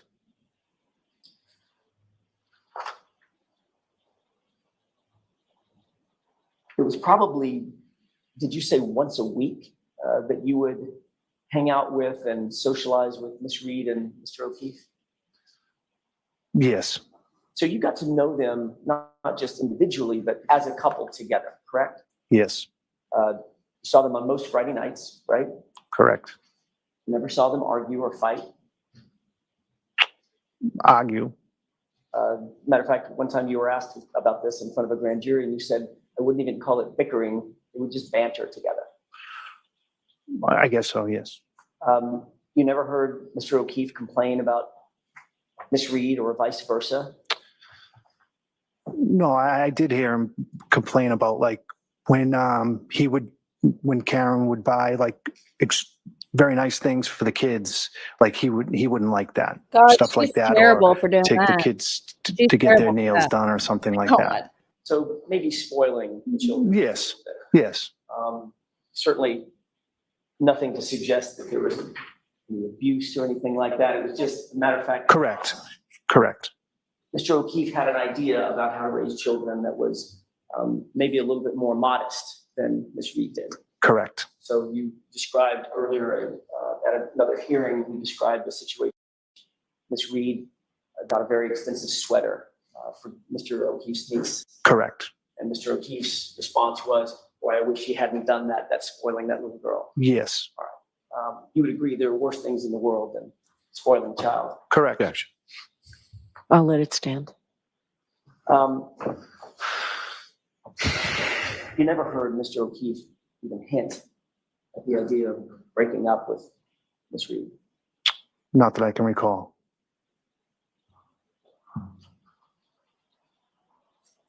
I want to turn your attention to January 28th, if I could.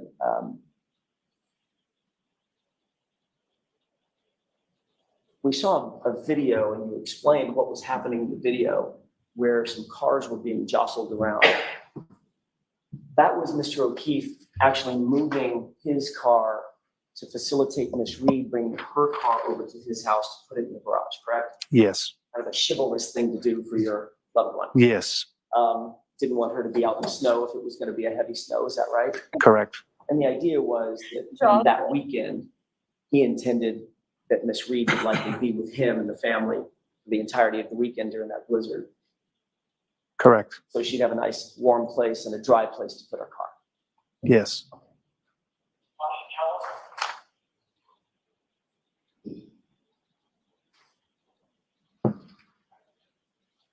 You saw a video that Mr. Lally played for you of the moment. There's several videos, but I want to direct your attention or your memory to the video of when Miss Reed actually made her way into McCarthy's. Yes. You have that scene in your mind? Yes. You saw in the video when Miss Reed actually walked into the location, how Miss Reed and Mr. O'Keefe greeted each other, Objection. I'll allow it. correct? Yes. It appeared that that was quite an affectionate greeting. Would you agree? Objection. Do you agree with that? They kissed. Yeah. Would you consider a kiss affectionate? I Yes. hate how she does objection. They hug each other. I hate how she does objections. I don't recall. Mr. O'Keefe put his right arm out and Miss Reed sort of nestled into his embrace. Okay. And that's when he kissed her. Yes. Okay. They seemed happy to see each other. is what I Yes.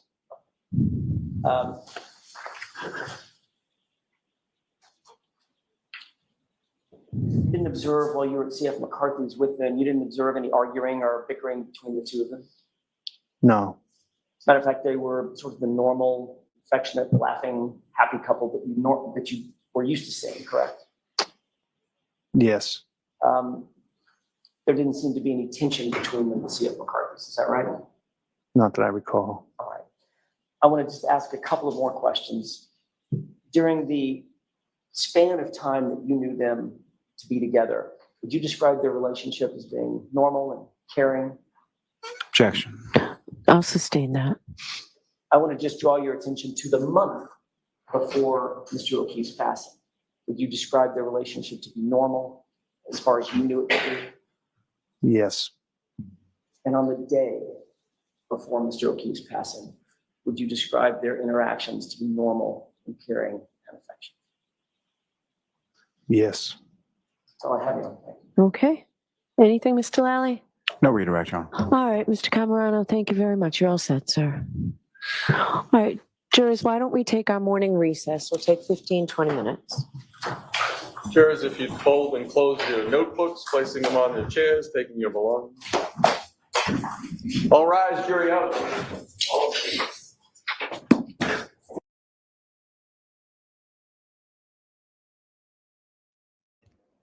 Well, Hey there, Karen Reed, trial watchers. You know what a lot of the trials we cover remind me?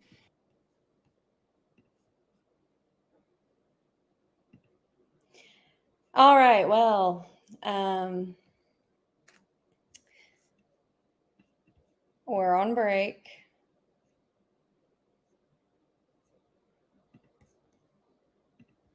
So let's see if we can't answer a few questions. Let me get us a better backdrop than my profile picture here.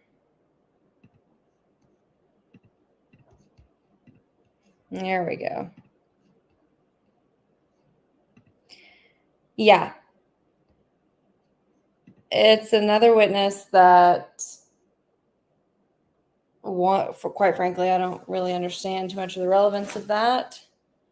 But additionally, he didn't hurt the defense and he didn't help the prosecution. And we're an hour in.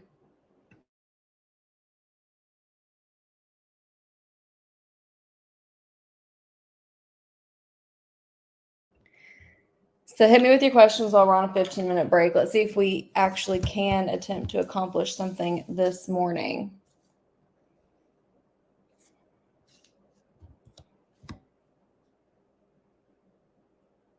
Not sure I understood the relevance of that testimony.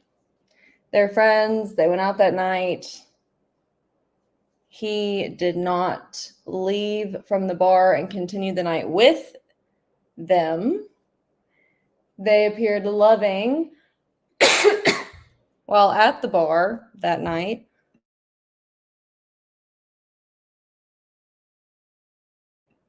And he went to get the niece in the morning. Their kids play sports together. He liked Karen. What would they argue about her spoiling the kids? God, she's just a bitch for that, huh? She's a bitch for spoiling kids that she doesn't have to spoil, but stepped up to take care of by all accounts. Everyone that has testified, including John's brother and sister-in-law, have all said that.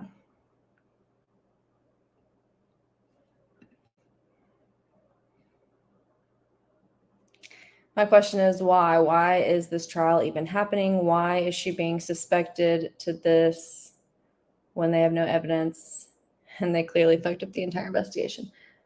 It's a good question. It's a good question. I mean, whether you think she did it or not, and of course everyone's entitled to their opinion, the way our court system is designed is that she has the presumption of innocence. So you're supposed to go into trial with the presumption that she did not do it and be swayed by the prosecution beyond a reasonable doubt that she did. And if you are not swayed by the prosecution beyond a reasonable doubt that she did it, then she maintains the presumption of innocence and is acquitted of the charges. That's how the system is designed to work. That's not how we see it work, obviously. But that's how it's designed to work. Now we are a week and a half into this. And all I have gathered, viewing this like I'm supposed to, with the presumption of innocence, and I'm supposed to be swayed beyond a reasonable doubt by the prosecution otherwise. So with that in mind, they did not secure the crime scene. They did not even consider it to be a crime scene. They did not have a crime scene log, an evidence log. Evidence was mishandled as well as the crime scene. They collected blood in red Solo cups from someone's house and put them in just a grocery sack that they did not close off or even secure with evidence tape. We have a lieutenant who is a detective that doesn't even know what evidence tape is, never used that. I don't know what you're talking about. They've said that they hired out people to work their crime scenes, and yet they did this one. You've got only 3 firefighters that claim, firefighters and EMS, that claim that they allegedly heard Karen Reed say, "I hit him." The 4th one said he didn't hear that. And there's video that the defense played that plays what appears to be what that particular firefighter and EMS claimed to have heard, contradictory of what the other 3 said. Fire and EMS, the 3 that differ from the 1 specifically, they also had contradicting things, like how they described the injuries was contradictory to what we know and to each other. One says he doesn't remember black eyes. One says he does. The one that said multiple times that he was at his head doesn't remember the black eyes. One remembers a coat. One says there was no coat. The female one claims that she has no fucking clue. I mean, I went to high school with a girl that name, but like, I don't really know. 213 people in the graduation class. It's a small town. And beyond that, they clearly hang out in similar circles, have pictures together online. And that doesn't mean that you know somebody. I have pictures online with people that I don't really fucking know. But she has a multitude of pictures, it appears, with the daughter of the homeowner. They're friends on Venmo. And after claiming she hadn't seen her in years, doesn't know her, whatever, there's a picture that surfaced from them at what appears to be a baby shower 3 years ago.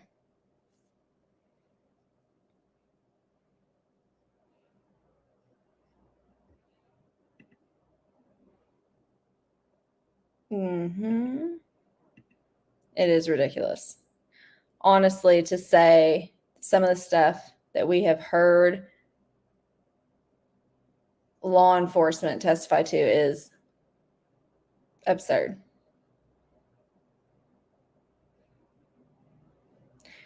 Agree. For him to say, and he's like, we put blood in the red Solo cups, but like, we don't know like where, like which sample went where. And I put it in an alleged fridge, but the pictures of them are behind Karen's car in the Sally Port. No, I don't know what evidence tape is. Never used that in my career as a fucking detective. No. And the fact, what really bothered me is that he doubled down on some shit that you don't like. Would you say that it would be crucial to secure a crime scene in cases? Well, no, it absolutely the fuck it is. What are you talking? To even try to act like, well, securing a crime scene, like sometimes it's relevant, sometimes it's not. Get the fuck out of here with that. Oh yeah, she's like, we gotta quit starting late. Traffic was bad. Make all these excuses like they don't start late every day. We gotta stop starting late. Don't waste time. And even yesterday, she was like, don't get into the weeds. I'm paraphrasing, like, don't ask a bunch of questions about tampering with evidence, because defense was asking, like, if you move something, that's tampering with evidence. If you yada, yada, yada, that's tampering with evidence. She didn't want him to ask a bunch of questions about that. But we just went on for an hour about whose kids do sports together. Just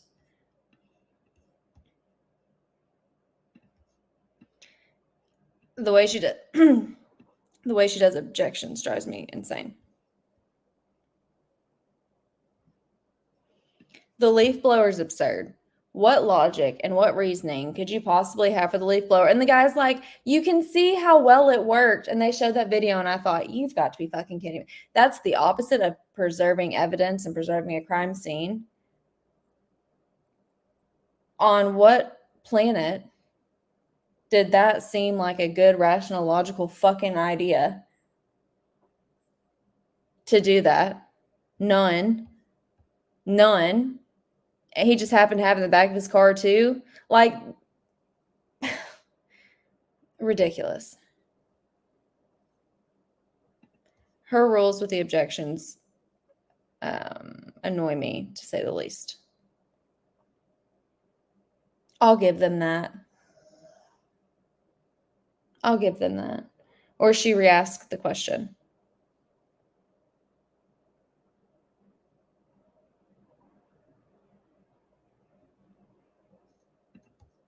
Literally, I don't know. But he sure as shit stood by it, didn't he? You can see how well it works.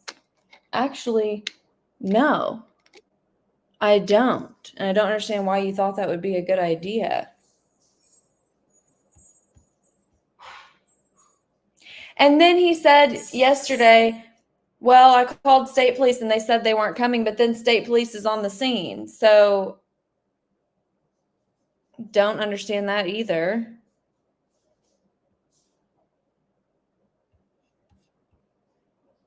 What else you got for me while we're still on break?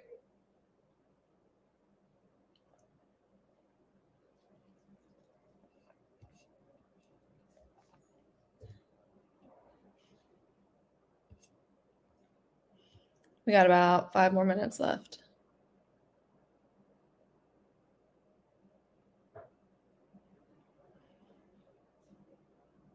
Also, to me, it's baffling and scary that we see all these people online that are so strong one way or the other. And I'm trying really hard to see the reasoning, but I've not seen any evidence beyond a reasonable doubt to sway me towards the prosecution. And again, that's how it's supposed to be. She has a presumption of innocence. You're supposed to be swayed beyond a reasonable doubt. Otherwise, nowhere near that for me.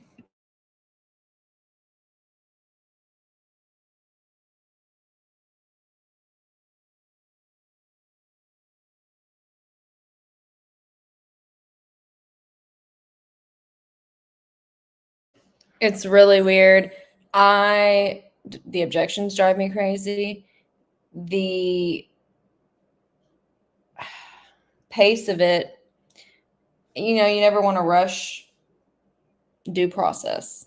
So don't misunderstand me, but I don't like that we're cutting off testimony and witnesses in the places that we are. Typically you see, like, a judge might say, hey, can you finish direct in the next 30 minutes? Okay, yes. Jury, do you mind staying till 5:30 so that we can finish direct? Sure, great. Or, hey, can you do cross in 30 minutes? Okay, you can. Jury, or do y'all mind to stay for 30 more minutes and we do cross-examination so that this witness is done and doesn't have to come back? Okay, great. This is just like full day, half day. We leave early we start late every day and end early, at least by a few minutes every day. Full days, half days, no court days. I mean, it's going to take forever because of the scheduling.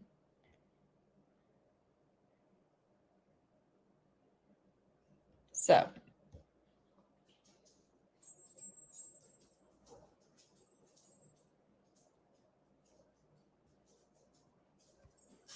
What other questions, comments, concerns? We got a small group on here watching this. Don't blame people for not wanting to watch it, given what I've seen. But we do have a small group on here. And I'll check in on TikTok at lunch, but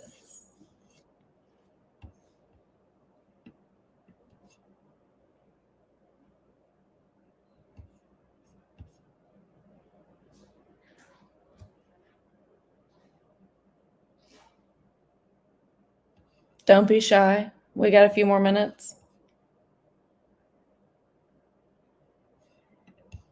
So Monday and Tuesday, we did members only watch. So I live watched that just with the members. And really all you missed was them same shit, different day, except for saying we didn't secure the crime scene, didn't see a reason to, didn't use evidence tape. Why the fuck would we do that?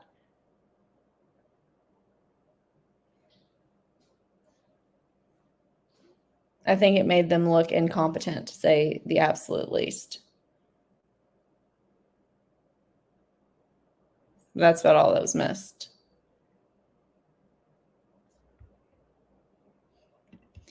I do think the last 2 days were good for the defense. I mean, I think it's been like neutral, nothing's happened for a while. But yesterday, for me, I'm like, okay, wait, you didn't secure the scene? You didn't see a reason to? Oh, you just scooped evidence into blood evidence into a cup, didn't mark where it was from or anything, and just threw it in a fucking grocery sack. And then you said same difference, like it doesn't matter how it was collected. And we don't know who touched it.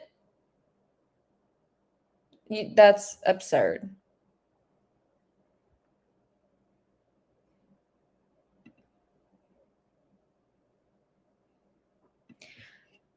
Honestly, I can't believe this is at trial right now. And another thing too is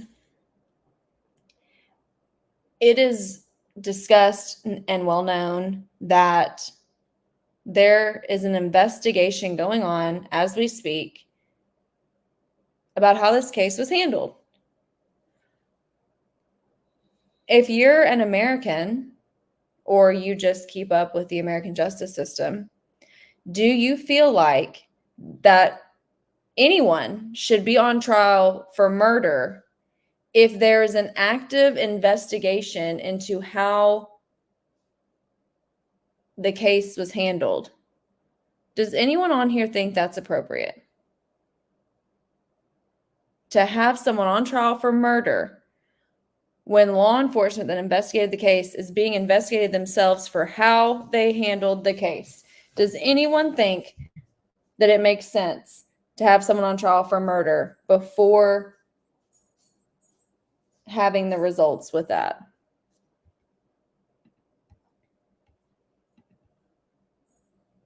No. What if she's convicted and then they come back and say, yeah, the case was mishandled, there was some corruption, things weren't done right. And yet the system let them put this woman on trial and put the cart before the horse. Whether you think she did it or not, it's not appropriate to have someone on trial for murder when there is a known active investigation into the officers and how it was handled. Because again, if she's convicted, what if she's convicted and then they come out and say, yeah, it was mishandled, but y'all put her in prison when they said it was mishandled? That's not appropriate at all.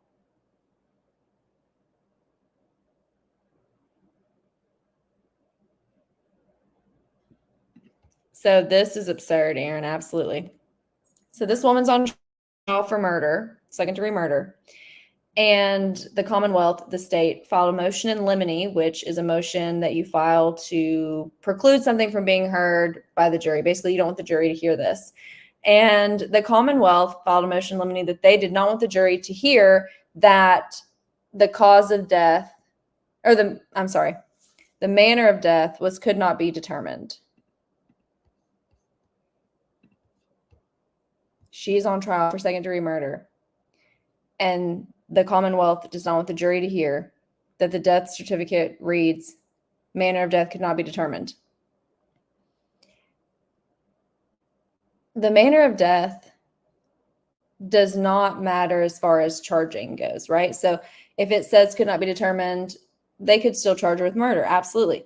But my issue is if the manner of death is unknown, could not be determined, and you believe that you have enough evidence to put this woman on trial and prove beyond a reasonable doubt that she committed second-degree murder, then you should be unfazed by the fact that the manner of death says could not be determined, because you should feel so certain in your facts and evidence that you can prove beyond a reasonable doubt that the manner of death was homicide, and not be fazed by the fact that the manner of death could not be determined, because you're so certain that you can prove beyond a reasonable doubt that she did it, that you're not worried about that, because you can win people over to think that it should have been homicide instead of unknown. And you can have a death certificate changed. Newsflash. So I think that's shady, but she granted it. The Auntie Bev granted it. So the jury will not hear that.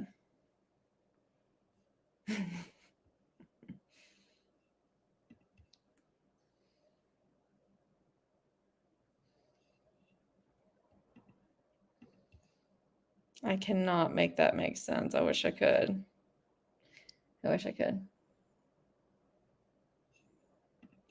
Okay, so to become a member, you would go to thesojofiles.com and you will message in and you will submit a copy of your driver's license, which if that makes you feel uncomfortable, I totally understand. It's just to verify that you are who you say you are, because I want to have as safe of an online space as possible. So people have to submit their driver's license and their social media accounts, just so I can make sure you're a real person and that you are who you say you are. If that makes you uncomfortable, totally understand. We have the public side of things and there's plenty of stuff that goes on there. But if you want to do that, you'll send that in. Once that's verified, then you'll be approved to get a membership, and we'll add you to the website and Discord, where we do members only live watches, members only phone calls, threads. The website has blog posts and things like that. So it's not for everybody. Like if you don't like reading blog posts or looking at annotated court docs or listening to me ramble during the day, then you definitely wouldn't want to do that. But you should see my picture. You should see my picture. The lucky ones that look good in their ID photos are far and few. I mean, they're basically mugshots for the majority of us.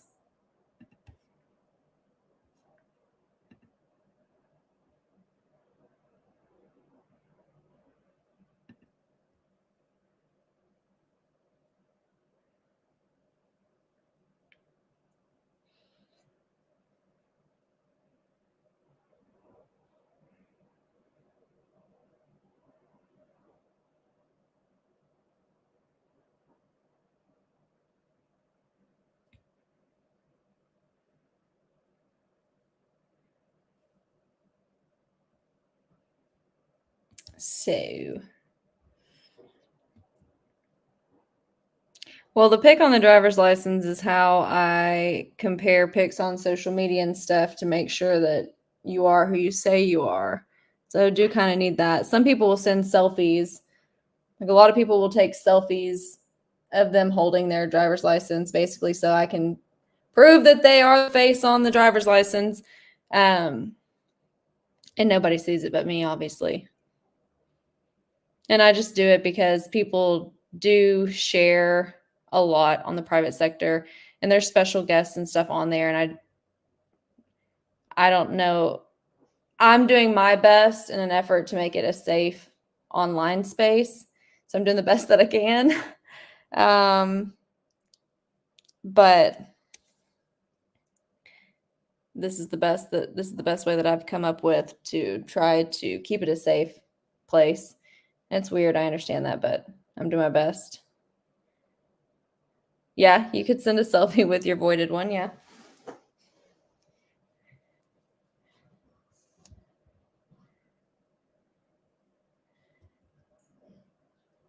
Listen, I totally get it. I totally get it. It's weird. I mean, I used to just do social media, but then, you know, there's crazies out there, which is not fair to everybody. You know, we have people that are SA victims or guest speakers that are law enforcement or lawyers or jury experts. And so I just try to make it as safe as possible. I think respect is a big thing. But especially like if you work from home or you get bored during the day and you like wish you had a friend to call and talk shit about cases with, then you'd probably like it because I'll work in the garden and instead of like calling somebody, I'll just get on a member's call and call y'all and shoot the shit about whatever's going on with you all while I'm walking the dog or doing gardening or laundry, or I just hang out with y'all throughout the day. So, I mean, we have more serious phone calls too, but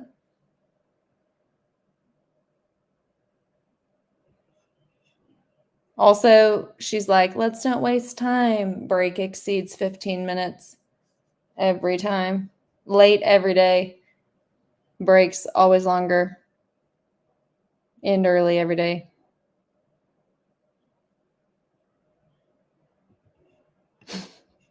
I am a Razorback. Lifelong. Lifelong.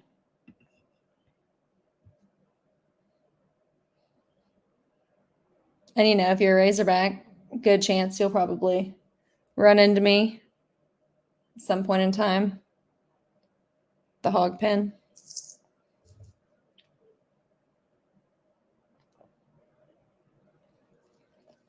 You know that it is Arkansas, so the whole state's one big small town, I feel like. People don't understand what I mean when I say that, but people from Arkansas absolutely understand what I mean when I say that. And that's why I think with this trial too, like it's clear that it's a small area and everybody knows everybody. So I don't care.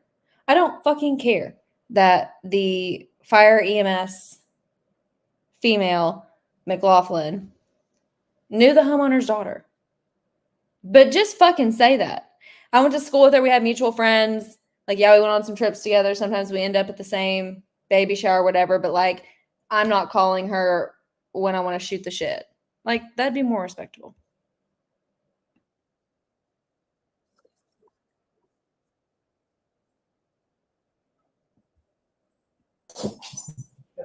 We're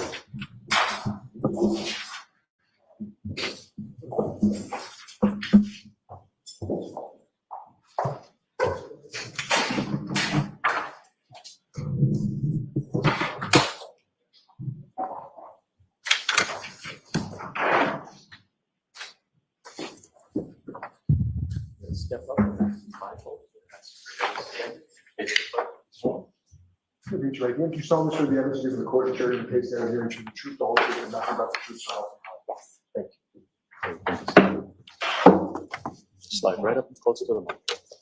Nice and close to that microphone and speak nice and loud. Thank you. Okay, whenever you're ready, Mr. Wiley.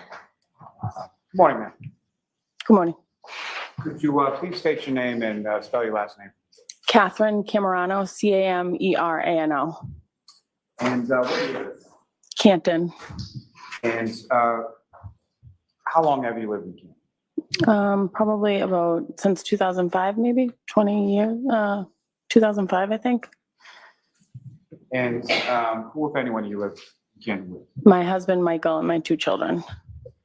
And how old are you? Right now, 13 and 16. And Please tell me starting we're with not the about to 16-year-old, do is that a another boy or Parent a of girl? Friends again. Girl, And the 13-year-old, is that a boy or a girl? boy. Here we go. And as far as activities are concerned with your kids, do they play sports or do they do other sorts of activities? They play sports. Yep. And which sports does your 16-year-old daughter play? Currently, right now, softball. And has she played any other sports in the past? She played soccer soccer. She played hockey for a little bit, but mostly soccer and softball. Why are we And doing your this? 13-year-old son, what if any sports Hockey, player does it? hockey and baseball. Now, you work, man? I do. What do you do? I'm a nurse. And how long have you been working as a nurse? 21 years. And your husband, does he work? He does. And what does he do? He's a laborer. And how long has he been doing that? Probably 25, maybe even 30 years, actually. And how long have the two of you been together? Married Now, 20 years? 20 years. 2004. now, ma'am, if I could turn your attention to January 28th, 2022. 20 years of marriage to is something to be January proud of. 29th, 2022. Do you recall those couple days? Yeah. And do you recall what days of the week they were? It was Friday into Saturday night. And starting with the Friday of the 28th, were you working that day? I was working that night. And I sort agree. of typically what kind of shift Jenny. do you work as That's exactly. I work 7P to 7A nights, mostly weekends. the weekends would be sort of typically when you'd be at work? Yes. And around this time of January 2022, when you were at work, do you know what sort of your husband and your children would be doing typically on like a Friday night? Friday night, they went to Johnny's house a lot and the kids hung out and they all just hung out together on a Friday night. Now, starting with Johnny, who you referred to, you mean John O'Keefe, is that correct? Yes. How is it that you came to know John O'Keefe? My husband got introduced to him and then the girls started hanging out probably 2018, fourth grade, the boys around the same time when he moved to Meadows, probably around that time. And so Mr. O'Keefe, he had a niece and a nephew of who he was a guardian, is that correct? Correct. And he had a niece named Kaylee and a nephew named Patrick, correct? Correct. And they lived with him, is that correct? Correct. Now, with regard to his niece Kaylee and your daughter, how do they know each other? They first met on the soccer team, probably soccer. Yes, they met soccer fourth grade, or was it it could have been basketball. Agree She entirely. played basketball when she was that They little, put Madeline. them in front of the whole world. Basketball team, For what reason? fourth or fifth grade. And then quickly by the fifth, sixth grade, they were like best friends attached at the hip. And as far as Mr. O'Keefe's nephew Patrick, in relation to your son, were they the same age as well? They played baseball together.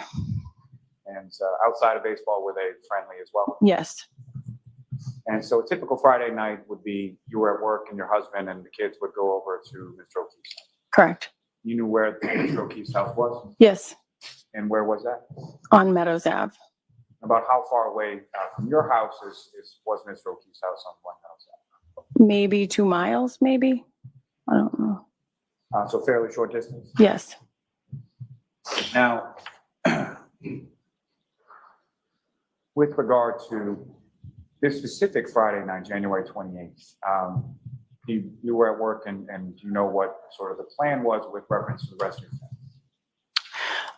Michael, my son was going to play with a friend of his, a school play in the town, and Michael was going to Johnny's with Madeline, my daughter, and they were gonna hang out there for the night, and Michael and Johnny were gonna potentially go out. Now, with reference to your daughter and Mr. O'Keefe's niece, Kaylee, Mhm. what, if anything, around specifically to that day, what, if anything, was sort of going on with them and their school? They had just got into Bishop Ian High School that day. And at this time in January 2022, what grade were they in? They were in 8th. They were going into 9th that September. And so they had been accepted to this private school, Bishop Mhm. Ian, and got their acceptance letters that day. Yep. And what, if any, conversations do you recall having with Mr. O'Keefe in reference to that on that day? They were just really excited about it. Everyone was really excited that they just got in.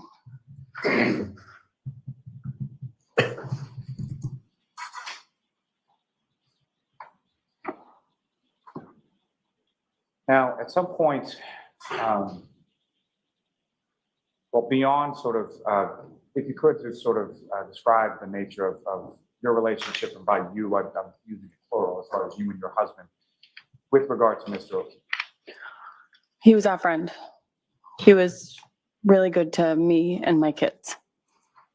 And as far as the kids were concerned, what, if any, sort of interplay did you have with regard to his kids and he have with regard to I worked weekends and he would take my kids to sporting. I would do a lot of the stuff during the week if I was around the practices. And him and my husband would always do the games. The kids used to call them my two dads. It was like they had a lot of fun together. It was like a well-oiled machine. Now, through your friendship with Mr. O'Keefe, at some point did you come to know someone by the name of Karen? Yes. And who was Karen Reed in relation to Mr. O'Keefe? She was his girlfriend. And just to be clear, when we're talking about Karen Reed, do you see Ms. Reed in the courtroom? I do. Could you just identify as to where she's seated or an article? Yeah, she's right there. No, just ask the record to reflect identification of the defendant. Yes. Now, with regard to the defendant, Mr. Reed, prior to this date of January 28th, 2022, about how long had you known her? Whenever they started dating, probably 2 years. During COVID. When was COVID? Probably 2 years. So Right. sometime during the COVID pandemic, you met her? Yeah. Yep. And as far as you were aware, did she live with Mr. O'Keefe and the children, or did she have somewhere else? No, she had a house in Mansfield, but she stayed at Meadows a lot.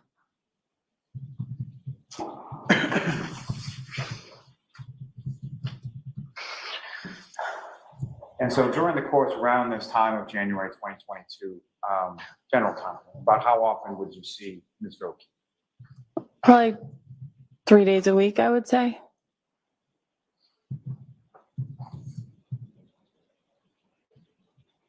And sort of typically when you would see him, would that be sort of a game or house, your house? Anything, drop off, pick up, his house, games, anything. Now, as far as Mr. O'Keefe and Ms. Reed were concerned with regard to you and your husband, what, if any, socialization did you have sort of outside of the kids?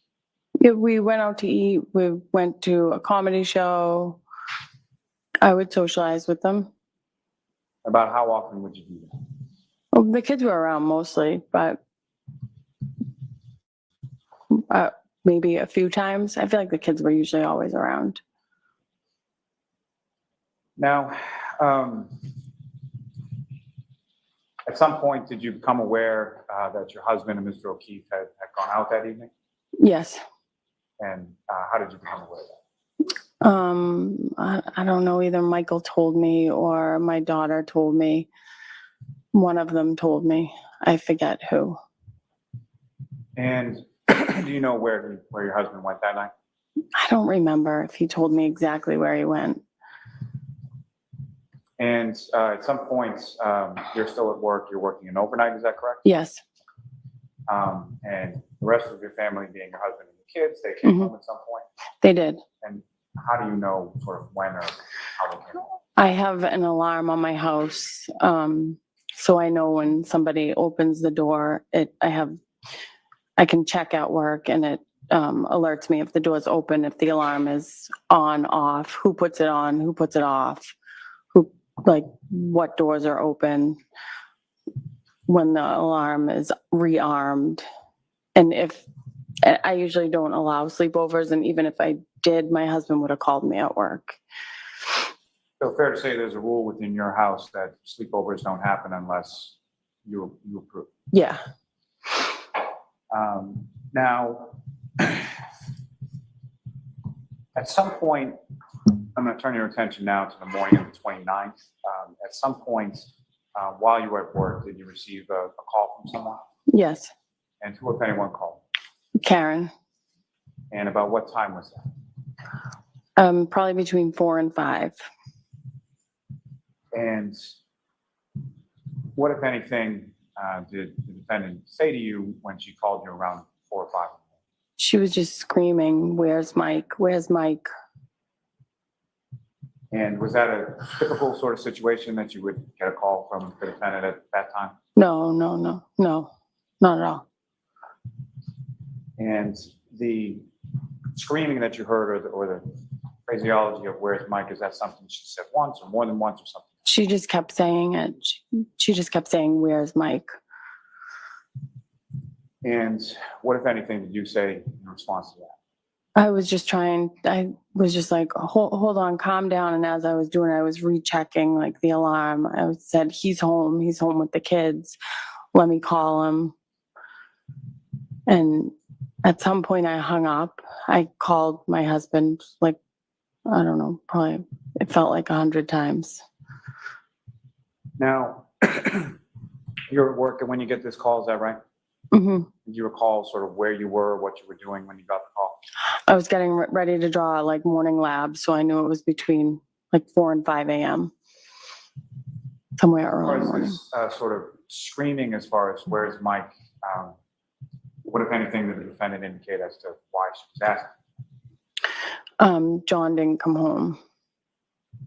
And from your knowledge of John O'Keefe, was that something that was normal or not? No.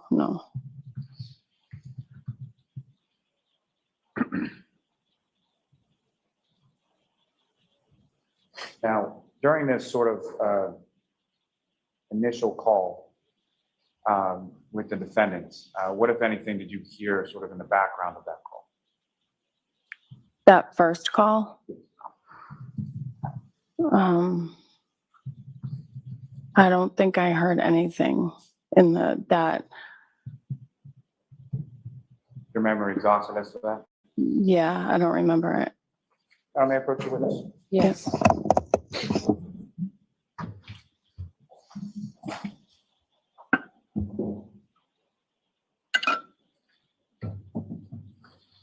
And ma'am, what I'm going to do is I'm going to place the document for you. Mhm. I'm going to direct your attention to this second paragraph on the page. If you could just read that to yourself. Okay.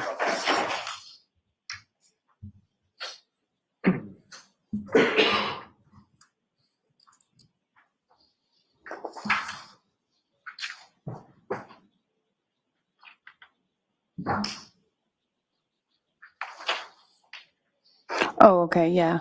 I didn't know if that was the, Anything further, may I approach Yep. this retreat now? Yes. oh, yeah, sorry. And so Ms. Camerano, after reading what I just placed before you, is your memory refreshed as to what, if anything, you heard in the background of that Yeah. initial call? I could hear Kaylee in the background. And you hang up on that call, and then what did you do? Call Michael. And At any point when you're calling Michael, I think you said you felt like it was about 100 times, did your husband Michael answer the phone? he never answered. No, And so after you called your husband many times, he didn't answer, what did you do then? I called either Karen's phone or Kaylee's phone back. I texted John, I think, twice. And then I could, whoever's phone I called, I could hear Jen in the background, that someone had called Jen too. So you were speaking on the phone with either the defendant or Kaylee, correct? Yep, And you could hear someone named Jen in the background? yep, I could hear her in the background. And when you say you could hear someone, Like it sounded, sorry, no. So just as far as Jen, who is that? Jen McCabe. She was one of Madeline's soccer basketball coaches, so I know her voice. Heard her sort of voice on the sidelines? Yeah, yep. Did you know her personally at all? I knew her as Madeline's coach. And at some point you were talking to Kaylee on the phone, correct? Yes. And what is it that you were saying, Kaylee? I was just saying to her, is everybody okay? And she said they're gonna go out looking for him. I think she said they were gonna go out looking, or she went out, she's gonna go out. No one knows where he is. And then I think I like hung up with her. And then at some point I maybe texted Kaylee or called, and I said, is Karen out alone? And she said, no, she's with Jen and Kerry. So I said, okay, as long as they're not alone. Now, the second phone call, you're talking to Kaylee and you can hear the defendant talking to Ms. McCabe, is that correct? Yes. And you hear one side of the conversation or both sides of the conversation? I don't really recall exactly. I felt like it was just like a lot of like screaming, like he's not home.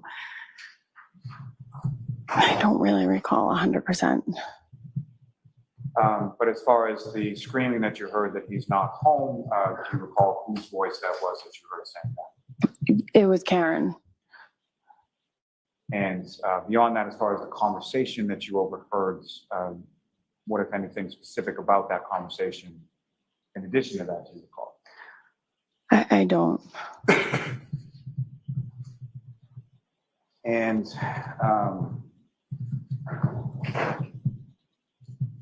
while these phone calls are going on, again, you're at work, correct? Correct. So what is it that you're doing sort of in relation to your job while these phone calls are going back? I'm trying to like in between draw labs for my patients, and then I'm like going in the back room, texting or calling, and then I'd go back out to the desk, out to the patients. You mentioned that the defendant was sort of screaming when she was talking to you on the phone and you heard her in the background when you were talking to Kaylee. Yep. Could you describe sort of, or how would you describe sort of her, and by her I mean the defendant's demeanor while you heard her on the phone? She was just like frantically screaming. Just screaming. Where's Mike? Now, during this time, you're sort of working, you're dealing with patients, and you're going back and forth Yeah. with patients on the phone. Mm-hmm. And in addition to speaking on the phone with the defendant and then Kaylee, who, if anyone else, did you reach out to or did you talk to that morning? I talked to Carrie Roberts in the morning at some point.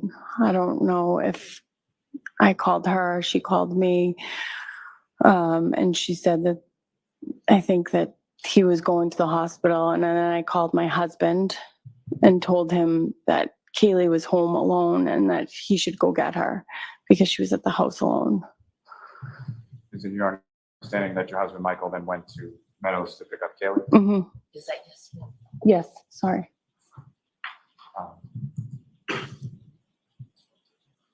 Now, you mentioned that at some point you spoke to Carrie Roberts, is that correct? Yes. How do you know Carrie Roberts? I've known her since high school. And as far as you grew up in the same town, is that correct? No, I was friends with her cousin. So I had known her. And I've always known her. I've been friends with her for a while.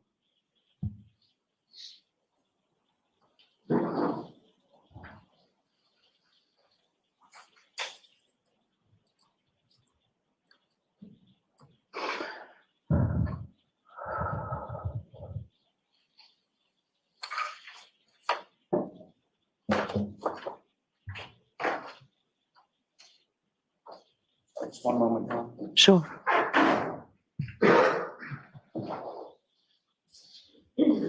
May I approach the witness, John? Yes.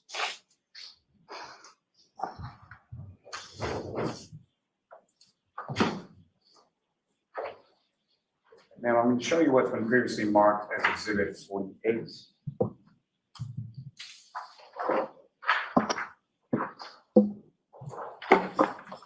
And before I do that, I just need to show counsel what I'm showing.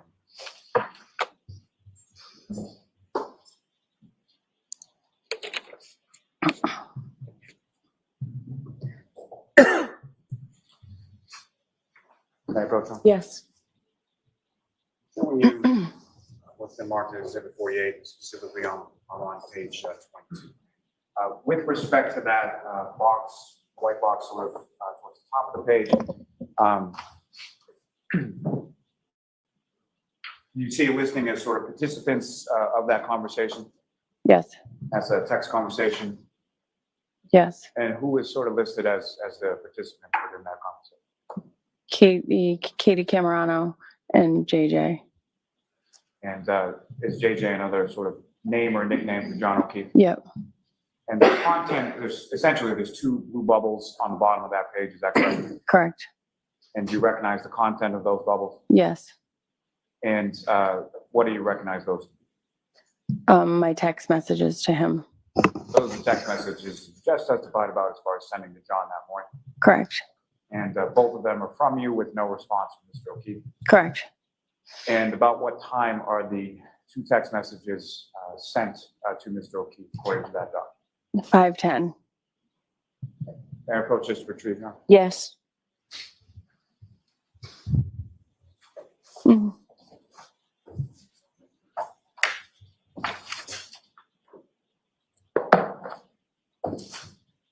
Now, Ms. Camerano, you had mentioned in your testimony that you had some phone calls or conversations with Ms. Reed on the morning of January 29th, correct? Correct. May I approach again, Your Honor? Yes.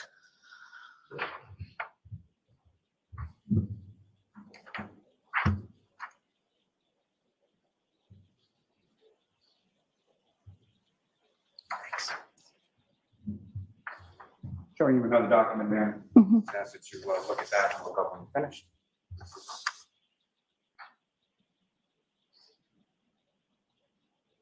Yep.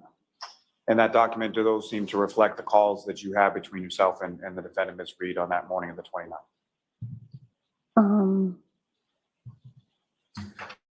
Yeah. Objection, Your Honor. May we approach briefly? Sure. Could I please see that?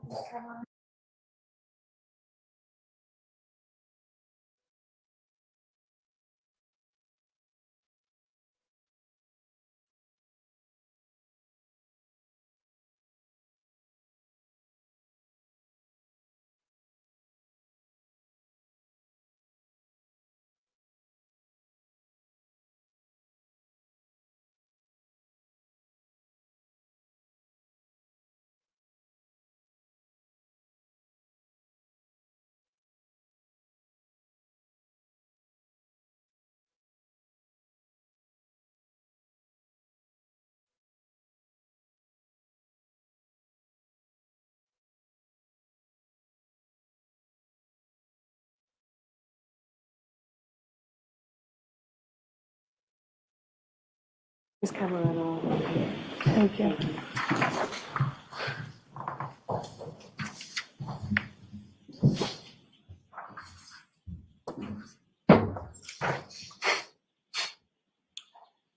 And so, Ms. Camerano, from that document, does that seem to be the phone calls and the timing of the phone calls between yourself and Ms. Reed that morning? Okay. Yes. May I approach again, Your Honor? Yes. I'm open to introduce in a minute the next exhibit. Any objection, Mr. Jackson? Not at this time, Your Honor. All right, thank you.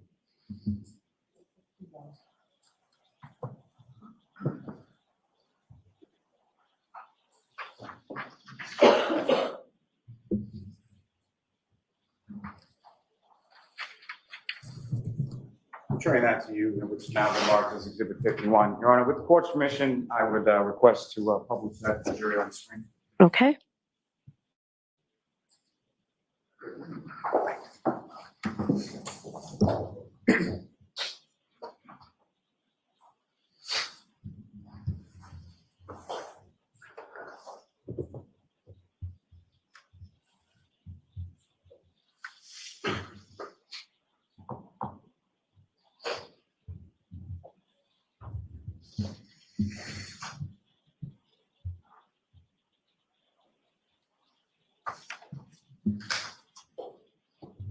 Thank you, Ms. Camerano. Thank you, Madam Court Reporter. Ms. Gilman, if you could, please just see if you can mark that just a little. Mr. Lally, keep your voice up and step aside so all jurors could see this, please. Yes. Just before we get to what's up on the screen, is that what you have before you as Exhibit 51? Yes, No, Ms. Camerano, starting from sort of as far as the order of these, do you see sort of to and from and sort of date times on there? yes, And does it appear as if the earlier times are sort of towards the bottom and then it goes on in time and chronology towards the top? yes, Ms. Gilman, if you could scroll to sort of the bottom of the box. Now, with reference to essentially there are 6 boxes, am I correct in that? correct. And with regard to box 6, if you could just tell the jury sort of, It says 1/29/2022, 4:49 a.m. to Katie Camerano, answered 2 minutes and 51 seconds. and the box above that, number 5. From, it looks like I called her at 4:56 on 1/29 for 2 minutes and 57 seconds, answered. And the box above that, number 4, please. I called her 5 a.m., 2 minutes and 4 seconds, answered. And then I called her again at 5:32 for 8 seconds. That was answered. And then I called her again at 5:34, was missed. At 5:34 was missed. And then I called her again at 6:44 and 49 seconds, and that was not answered. Thank you. May I approach just to retrieve your arm? Yes. You can take that down. Thank you.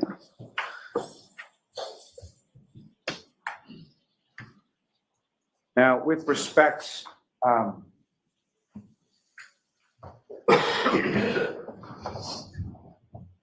Cameron, is your testimony that in addition to the phone calls that you have with the defendant, you also had some text back and forth that morning as well? Correct.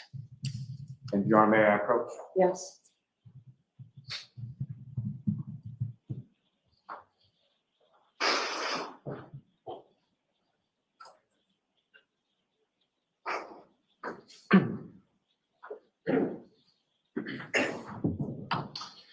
Ms. Cameron, I'm showing you a document, asking if you could just take a look at that and look up when you're finished.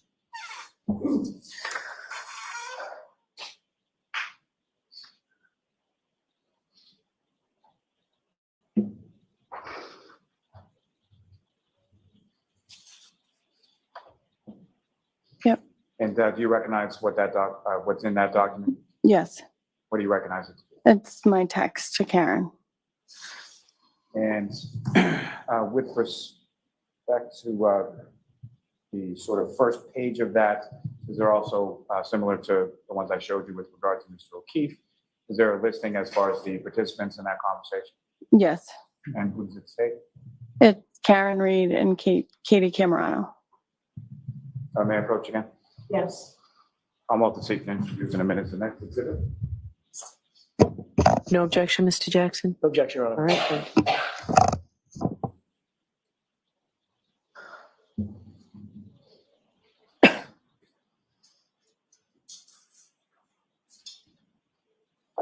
Cameron, I'm returning what's now been marked as Exhibit 52 to you. And Your Honor, with the court permission, I would publish this on the screen for the jury as well. Okay.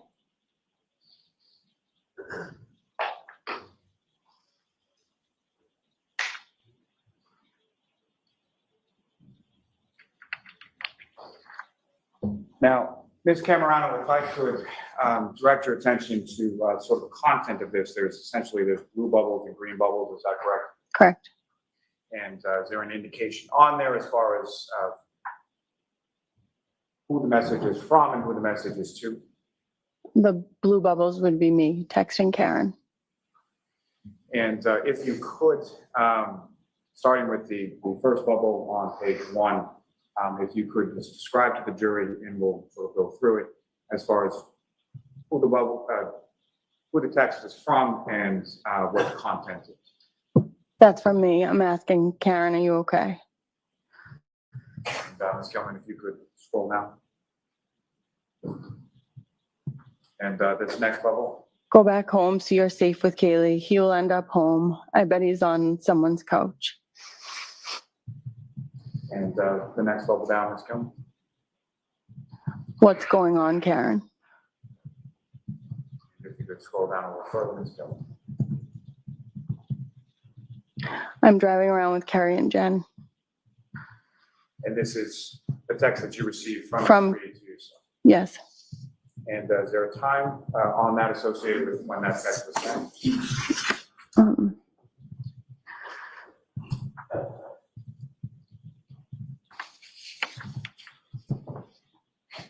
I can't read that from there. 5:53, does it say? 5:53 a.m., is that correct?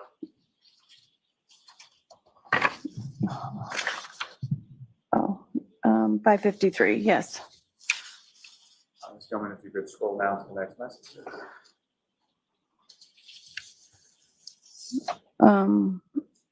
Okay, is one of them driving? And just to be clear, this is you texting me. I'm texting Karen, yes. Is one of them driving? And then, And why were you texting that, or why were you concerned about that? because she was so hysterical, I didn't want her driving. And Ms. Gilman, if you could scroll down to the next message.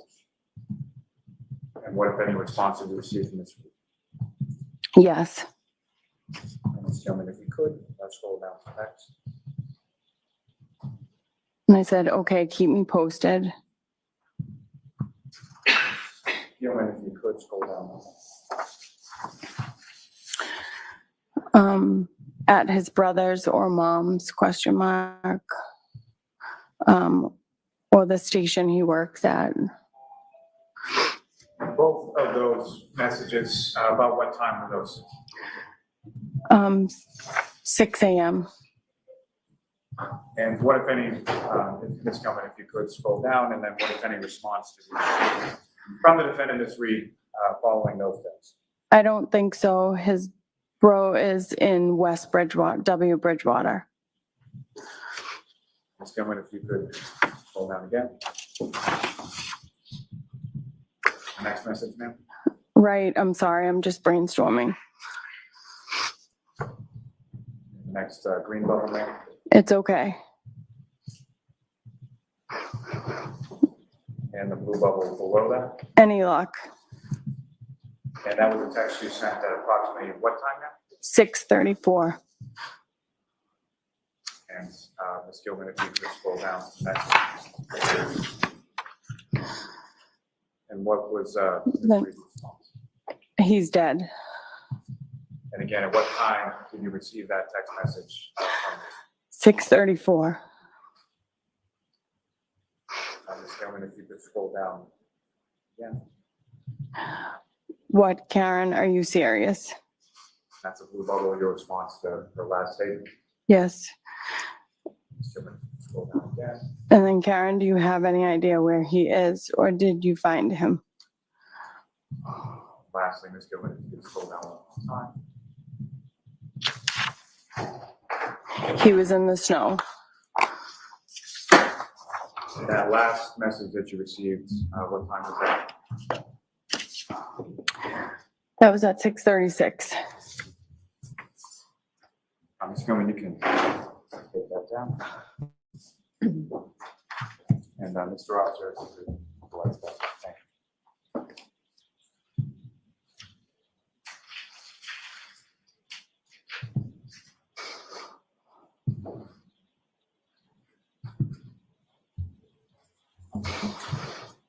Following that text message, the last one about 6:34 a.m., what, if any, other communication did you have with the defendant that morning? Nothing. What, if any, other communication did you have with the defendant since then? None. Now, as far as any of the other people that you spoke of as far as talking to that morning, Ms. Roberts or Kelly? Did you have any further conversation with them in regard to what was going on? No.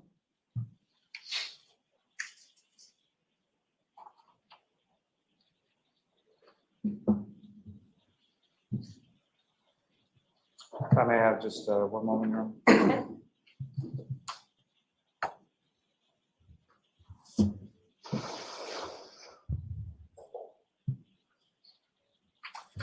Nothing further for this witness, Your Honor. All right, cross-examination?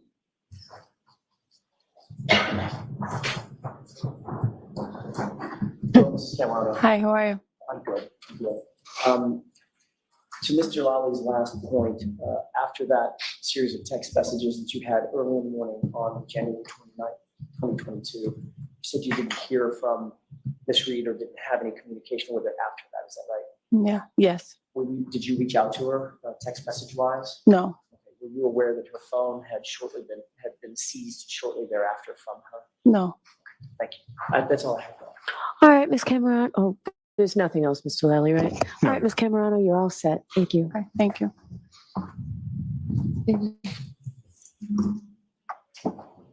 Your next witness, Mr. Lally? Yes, Your Honor. The Commonwealth will call Mr. Kurt Roberts to the stand.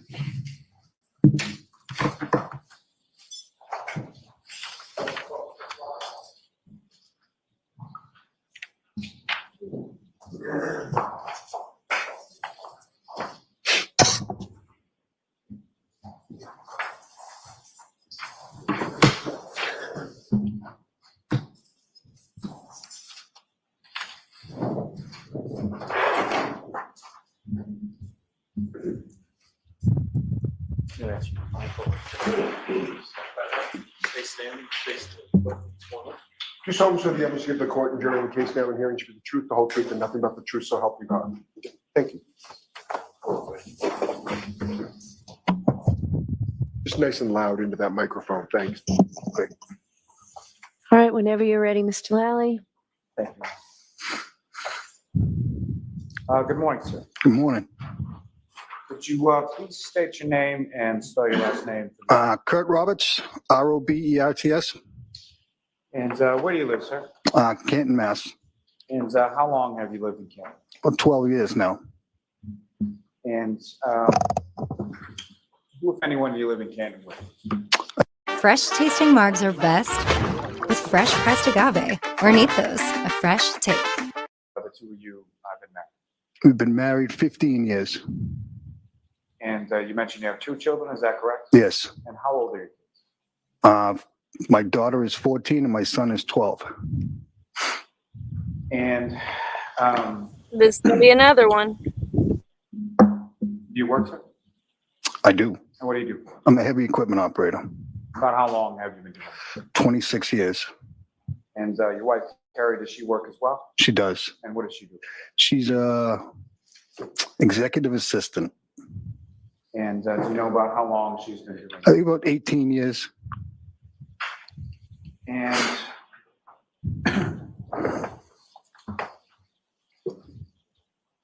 if I could turn your attention to the evening of January 28th, 2022. Do you recall that day? I do. And to recall anything about what you were doing, do you recall what day of the week it was? I know it was a Friday night. And earlier in the day, do you recall anything specific about what you were doing that day? Gee, no, I don't. Nothing stands out. And at some point in time in the evening, where were you initially? Excuse me? So at some point in time in the evening, were you at home? Yes, I was at home. And while you were at home, who, if anyone, reached out? Michael Camerano and John O'Keefe. And starting with Michael Camerano, how do you know? I grew up with him since sixth grade. We're both from the same town, Milton. So the two of you grew up in Milton together. You've known him essentially since then. Yes, How would you describe sort of your relationship with Mr. Camerano? we're friends. And does he have any children around the age of your two children? Yes, he is, I believe, a 16-year-old daughter and a 12-year-old son. And his son and your son, did they do any sort of activities together? They did. They played baseball together. Now, you mentioned John O'Keefe as well, correct? Yes. And how did you know John O'Keefe? When his sister and brother-in-law had passed, he had moved into the house that they lived in my neighborhood. And my wife knew him previously and introduced me in. And the house that he moved into with regard to where his sister and brother-in-law lived, where was that in relation to where you lived? An eighth of, like, not far, very easily walking distance, maybe not far. And the house that Mr. O'Keefe moved into, who, if anyone, did he initially live there with when he moved? He moved in there with the two, his niece and nephew. So his niece and nephew from the couple that had passed. Yes, And you had a niece named Kaylee, is that correct? yes, A nephew named Patrick. yes. And with respect to his nephew Patrick, how old was he in relation to your son and Mr. Camerano's? Same age, And as far as the activities, Same- baseball and stuff, same baseball team. Yep. so all three of the kids, played baseball together for several years. Yes, Now, at some point, did Mr. O'Keefe move away from that house that was? he did. He did. He moved to One Meadows, And sort of from your house, where was that in relation to your house? probably 2 or 3 miles, a lot further away. A lot further away, sort of on the Stoughton side of Canton, is that correct? That's correct. And do you recall about what year it was that the kids moved over to Meadows? Oh, maybe 2019, maybe. I'm not sure of that. Now, at some point, of course, or through your knowing Mr. O'Keefe, did you come to know someone by the name of Karen? And when was it in relation to January 28th, 2022? About how long before that was it that you met Karen? Probably maybe a year or two. About a year or two before? Yes, I don't have exact, I don't recall exactly. Do you recall when it was that you first met? I think she might have came to my house, maybe with John. Okay. Now, as far as, what if anything did you know as far as the relationship between Miss Reed and Mr. O'Keefe? I don't understand. Who was Miss Reed to Mr. O'Keefe? Oh, girlfriend. Sorry. Nothing is your fault, it's entirely my question, okay? Okay, so with respect, and just so we're clear as far as what we're talking about, do you see Ms. Reed in the courtroom today? Yes, I do. If you could just identify as to where she's seated or an article of clothing she's wearing. She's seated right there. And again, just as a record reflect identification. Yes. By the witness. Thank you. Now, as far as their relationship, that, and by they, I mean Mr. O'Keefe and Ms. Reed, is that something that you talked to Mr. O'Keefe about? No, And sort of vice versa, as far as your relationship with your wife, is that something that you talked to Mr. O'Keefe about? no. Now, with regard to that particular evening, January 28th, 2022, you mentioned at some point Mr. Camerano and or Mr. O'Keefe reached out to you. They did. And what was that, in regard to, what was that conversation? They reached out. They were at McCarthy's, the bar in Canton Center. And they wanted me to come up. And I was sick, I didn't want to. I wanted to stay in because there was a storm coming. And then he called me a pussy. And I can't let that happen. So I had to go. Fair enough. So I had to go up there, and Do you recall who it was that called you that? it was Michael Camerano. Let the record reflect. Okay. You receive that text and you go to CF McCarthy's, is that right? That's right. And you mentioned that's in Camden Center. Yes. About how far a drive is that from your house to CF McCarthy's? 2.5, maybe 3 miles at best. And do you recall about what time it was that you received that now infamous text and you go make your way to CF McCarthy's? Yes, it was about 20 past 8. Is that a place that you had been to before? Not often, but I have been there before. When you arrive to CF McCarthy's, who, if anyone, that you know is sort of there when you get? John O'Keefe and Michael Camerano. And if you could, for the jury, just describe sort of what you know of sort of the inside of CF McCarthy's as far as you walk in the door and what is the layout of the bar? Walk in the door, go to the left, and the bar's right in front of you. It's a big square bar. And then the bathrooms are in the back, and there's tables off to the left. And where in relation to the bar and the tables and what you described were Mr. O'Keefe and Mr. Camerano when you?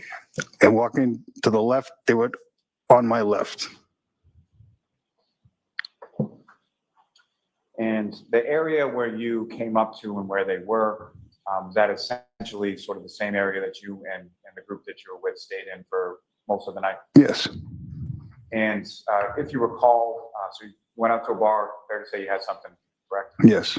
Recall what you were drinking that night? I believe it was a Bud Light. Do you recall whether that was draft or a bottle or something? It was a bottle. That's sort of typically what you would drink when you go out? Back then, yes. And with regard to Mr. Camerano and Mr. O'Keefe, do you recall what they were drinking that night? I believe the same as me. I believe. I wasn't much paying attention to that, but that's what they normally would drink. Now, with the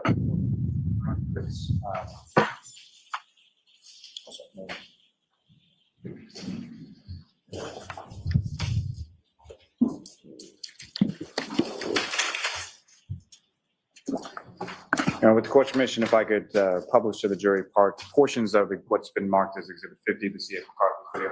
Okay.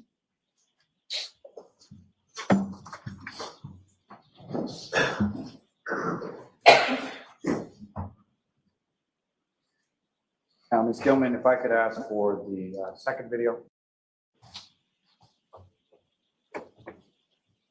And if I could ask you to push it forward to 34 minutes and 10 seconds.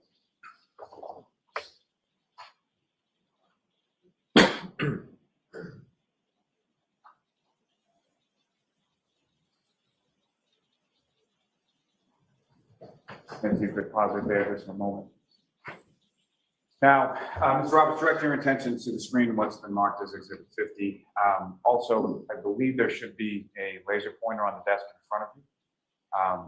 So if you just click on that button and point it in a direction, you can highlight. So if I could ask you, first of all, do you recognize what's depicted up on the screen as Exhibit 50? Yes. And what do you recognize it to be, sir?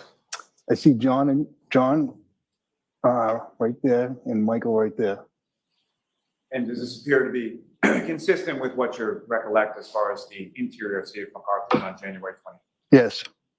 And this area that you just pointed out to as far as where Mr. O'Keefe and Mr. Camerano is that the area where you just testified to they essentially were during the time that you? Yes, it is.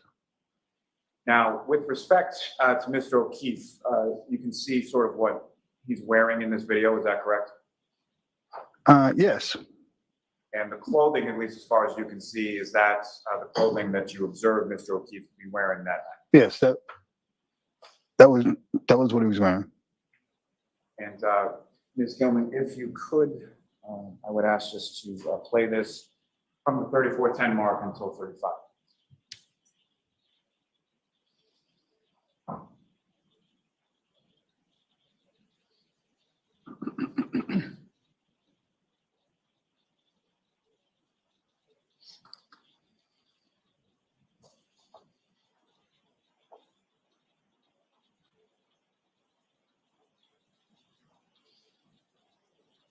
pause there just a moment. The gentleman that just came in through the door, do you recognize him, sir? Yes, I do. And who do you recognize him? That's me. So that was about the time that you arrived, is that correct? Yes. Ms. Gilman, if you could just continue with another 30 seconds.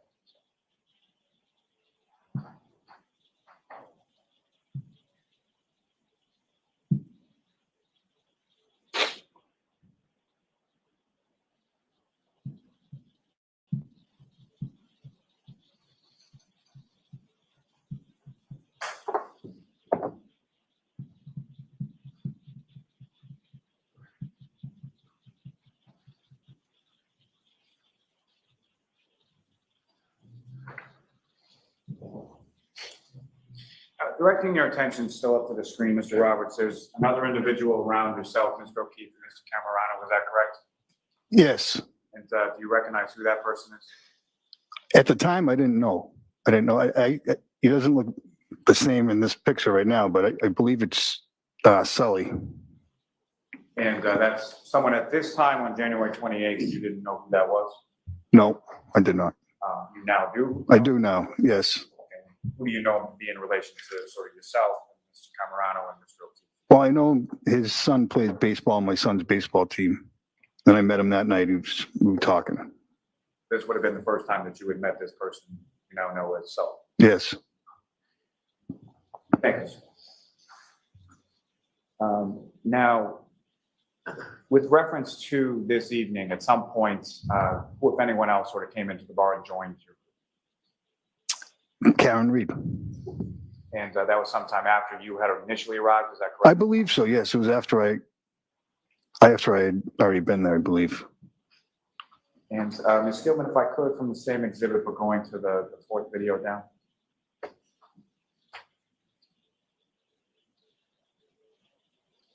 And if I could ask you to bring it up to 22 minutes and 20 seconds.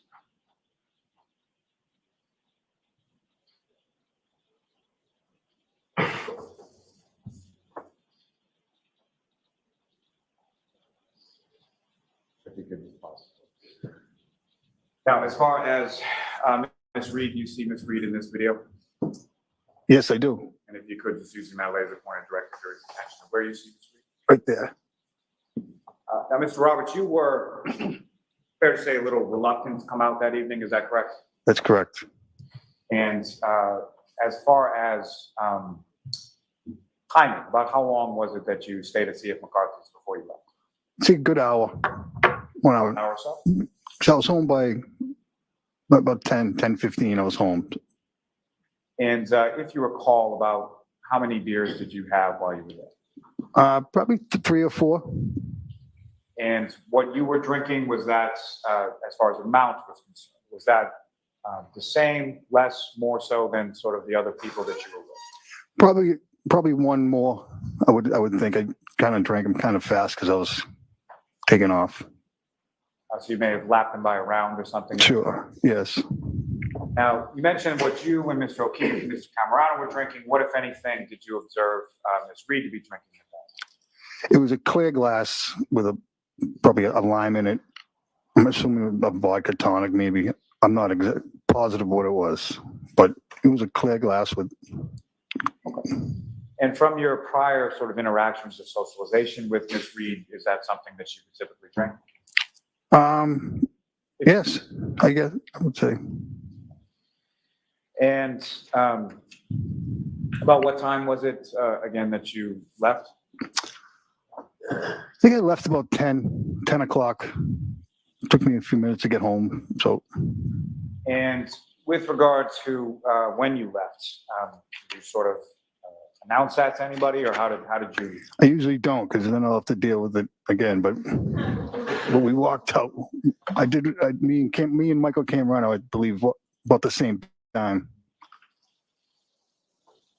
I might have been a minute or two before him, that's all. So you sort of exit and leave, and then at some point in time, around the time that you left, Mr. Camerano left as well. That's right.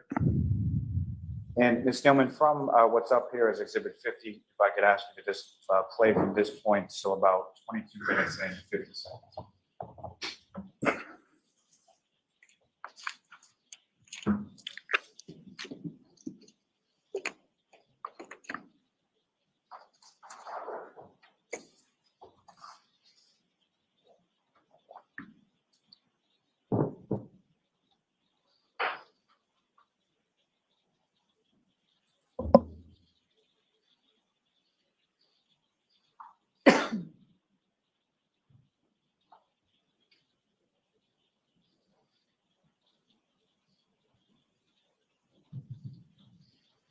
And thank you, Ms. Gilman, you can take that.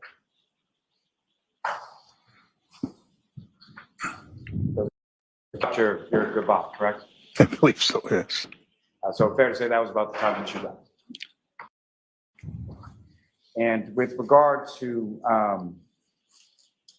during the time that you were at McCarthy's with this group, including yourself, Mr. O'Keefe, Mr. Camerano, and Ms. Reed, how would you describe sort of the general tone or demeanor of the group while you were there? Everything very normal. Just a few friends out having some drinks. Nothing that stands out. No arguing, no anything? No. And as far as the clothing that I asked you about with regard to what Mr. O'Keefe was wearing, when you were there that night, did you notice anything as far as tears in the clothing or any dishevelment or anything like that? No, I didn't notice anything.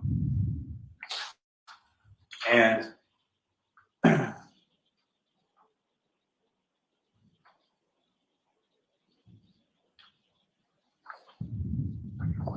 when you were there and you were talking to Mr. O'Keefe, what, if any, sort of injuries or anything about him did you note as far as his face or anything else that you could see? Nothing, no. Now, once you left, where did you go? I went home. And do you recall when you got home? I think you've already said it, but about what time was it that you got home? But I think 10:15 would be my best guess. When you got home, who, if anyone else from your house, from your family, was there? I believe my wife and kids were there. They're up in bed, but they weren't downstairs. So. And at some point, did you go to bed that evening? I did. And about what time was it? Probably I saw the snow start coming down. Probably 11:30, 12, maybe midnight. And about the time you mentioned that you had been aware that there was a storm coming in, correct? Yes. About the time that you went to bed around midnight or so, what, if anything, did you observe? Did you look outside or see anything? It was snowing. So And in relation to that, what, if anything, could you hear while you were in the house, sort of making your way to bed? The wind was hitting the windows. You just knew it was a storm. Now, you go to sleep with your wife, correct? That's right. Yes. The next morning on the 29th, what, if anything, is it that wakes you up? A voice on my wife's phone was yelling, like screaming, frantic. It wasn't, and that woke me up. So I asked, what is that? And initially, did you recognize that voice on your wife's phone? I didn't recognize it, but I just couldn't make out the words. But it was just a screaming. And could you hear anything as far? You couldn't make out the words. I couldn't make out no. And at some point, did you recognize that voice or come to find out who was on the other end of the phone? Yes, I did. It was Karen Reed. And about what time of the morning was that? I see 5 o'clock. Would be a good guess.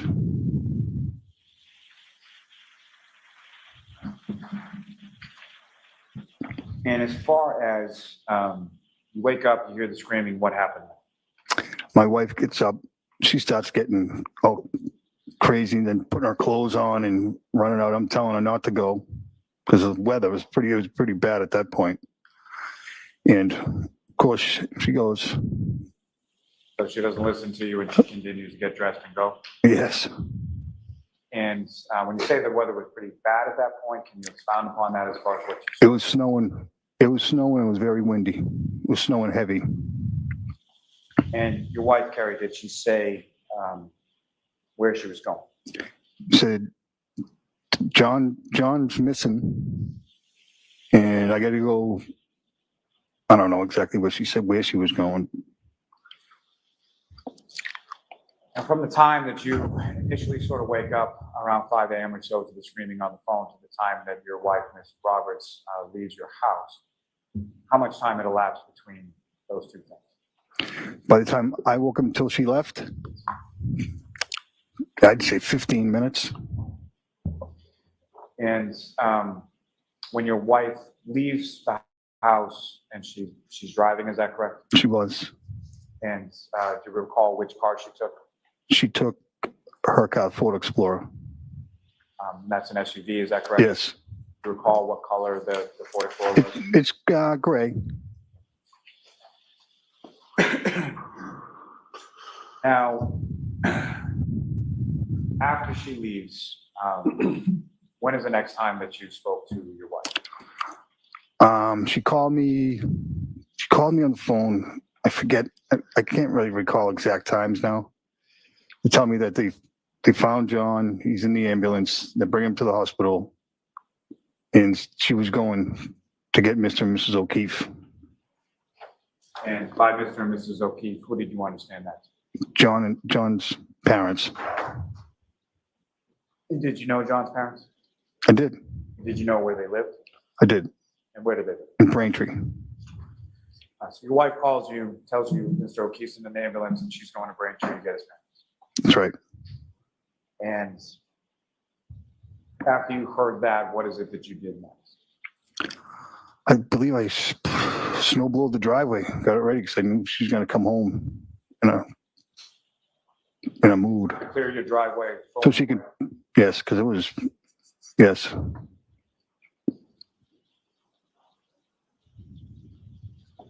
Now, when you go out to clear the driveway at the time that your wife calls you, about how much snow was in the driveway at that point? I'd say there was drifts of at least a foot or so. It was pretty good. It was a lot. Tough to get the car in. And if you know about what time was it that your wife returned home at?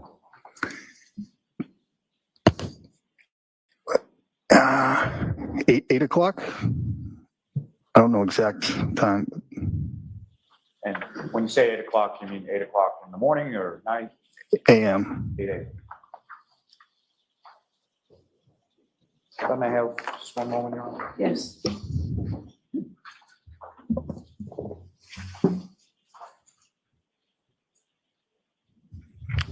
No further questions for this witness, Your Honor. All right, cross-examination. Thank you, Your Honor.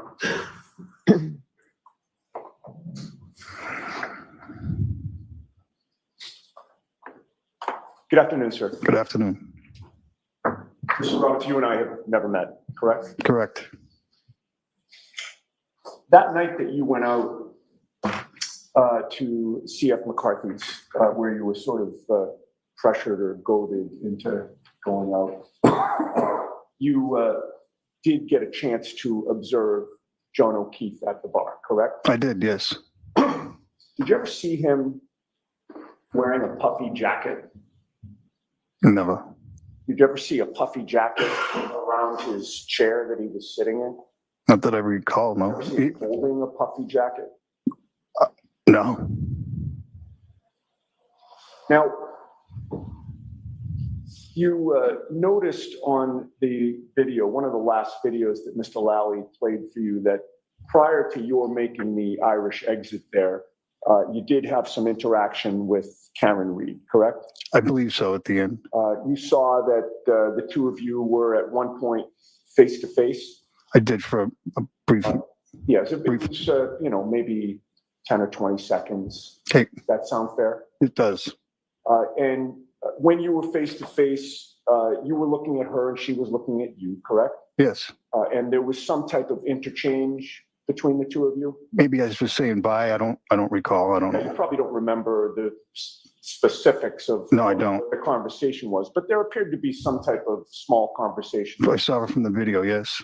And while you were speaking to her, you had no indication that she was slurring her words in any way, correct? I didn't think so, no. No. Her eyes didn't appear to be bloodshot and glassy, correct? Correct. She wasn't swaying or stumbling in any way, correct? Correct. She didn't appear to be confused in her thinking or her speech. She did not. She appeared to be normal, correct? Yes. There was nothing about her demeanor or her interaction with you that would lead you to believe that she was under the influence of alcohol at that time. No, not. And during the time that you spent with them at the bar, you didn't see any evidence of any problems between Karen and John O'Keefe? I did not. No arguments or bickering or anything like that? No, Neither one of them was complaining about the other, correct? correct.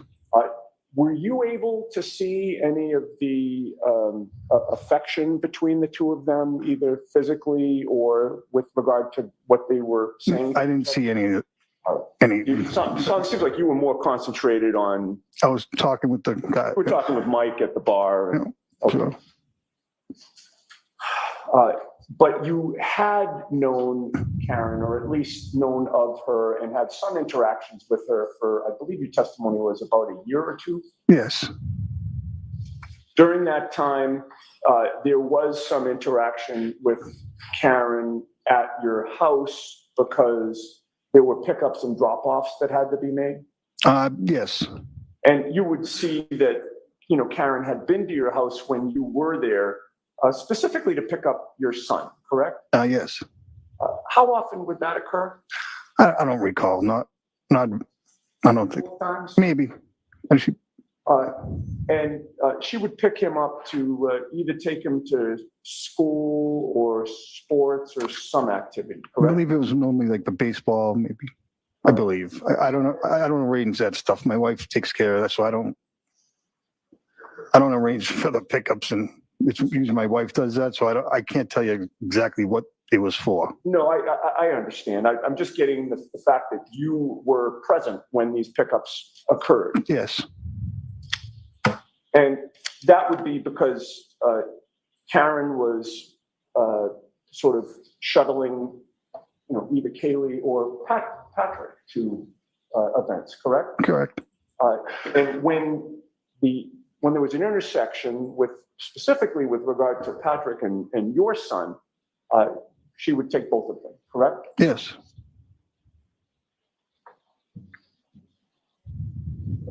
And from your observations of Karen Reed during that 1 or 2 years that you would come into contact with her, the contact you had was mainly surrounding what happened with the kids, correct?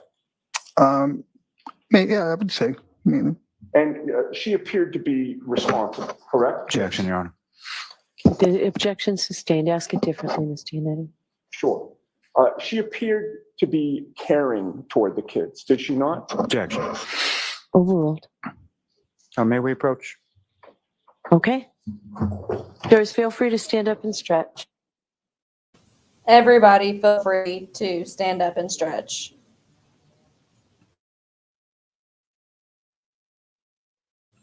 Any questions, comments, concerns, snide remarks? How many cups of coffee are you on? I'm looking like Paul back there in the back.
Whew. Y'all. Y'all. I mean, I see where they're going with this, but the ending is speculative.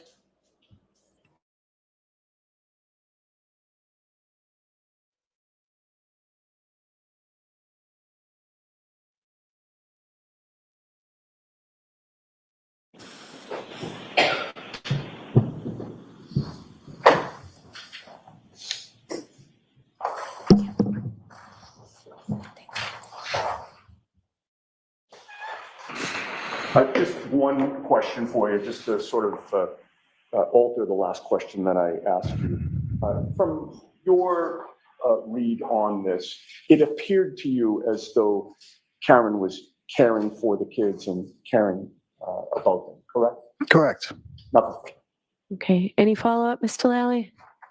Briefly, just one question, sir. As far as your observations of Miss Reed in regard to Mr. O'Keefe and in regard to the children, that was what you observed, correct? That's right. And so as far as what, if anything, went on behind closed doors or in their relationship, you weren't really privy to that? I was not.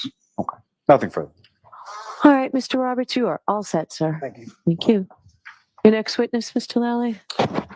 Yes, Your Honor, the Commonwealth to call Miss Rebecca Traers to the stand.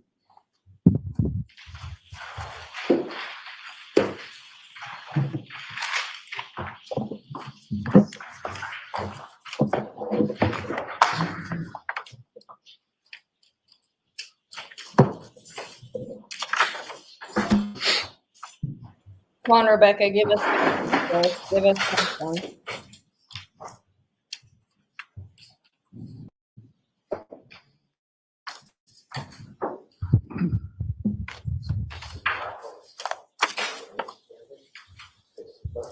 Excuse me, Richard. Do you solemnly swear that the evidence of the court and jury in the case hearing should be the truth, the whole truth, nothing but the truth, so help you? And just keep your voice up, please. All right, whenever you're ready, Mr. Lally. Thank you, Your Honor. Good afternoon, ma'am. Good afternoon. Could you please state your name and just spell your last name for the jury? Rebecca Trayers, Trayers. Ms. Traers, what do you do for work? I am a bartender. And where is it that you work as well? Waterfall Bar and Grill Where is that located? in Canton, Massachusetts. And how long have you worked there in that capacity? About 7 years. And in relation to where in Canton, Massachusetts is Waterfall located? In the center. And is there a typical sort of shift or nights that you would work in regard to working at the Waterfall? At the moment, it's like Thursday, Friday, Saturday nights. And when you work sort of the nights, what time is it sort of that you start and what time is it that you typically finish? The shift starts at 5 and we are by volume. So it's once like people start leaving, generally around 10 to 11. And sort of what is the latest that, based on volume, if people are sort of hanging around in the bar, when would you sort of, last call, turn the lights on? 12:45 is the latest that we could do last call.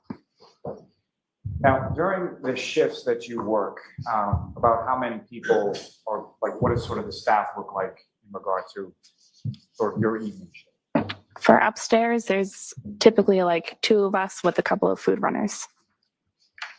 And with regard to entertainment, does the Waterfall have certain nights of entertainment, sort of live entertainment within? Fridays and Saturdays. And what kind of entertainment would be there on a Friday or Saturday? Bands. Is that sort of the same bands over and over? Or is it sort of different bands as it goes? They rotate throughout months. Now, were you working at the Waterfall in that capacity around on January 28th, 2022? Yes. And let me ask you, stepping back for a second, just more general questions. What time does the Waterfall typically open? Open like 11 a.m. So basically 11 a.m. to 11 p.m. or based on volume when you close? Is that yes, ma'am? Yes, ma'am. Now, with respect to the Waterfall, if you could just sort of describe, I know it's located in the Canton Center area, but what kind of building is it? What, if anything, else is sort of around it? It's in a condo unit. So in a condo sort of complex? Yeah. And is there a parking lot associated with both the complex and with the Waterfall? Yes. And as far as entrances and exits, how many of those each are there? 4. And what is sort of the typical entrance that people would come? There's typically 2, one in the front and then one on the back by the patio. And so the one by the front is, where is that in relation to the parking lot? It's right outside the parking lot. And so if I walk into that front door over by the parking lot and come in, can you describe for the jury sort of the layout or like sort of how many tables, what kind of tables that you observe there? When you initially walk in, you walk into like the lounge area. There's about 7 or 8 high tops and then probably 4 or 5 low tops. And then right beyond that is the bar area, which leads into the patio. And we have 2 back rooms also, but those aren't typically used. And as far as high tops and the low tops, starting with the low tops, about how many chairs would typically be around the low top table? 4. And as far as high tops, how many chairs? 6 and 2. We have both. Now, is there, in addition to being a bar, is it also sort of a restaurant to serve food? Mhm.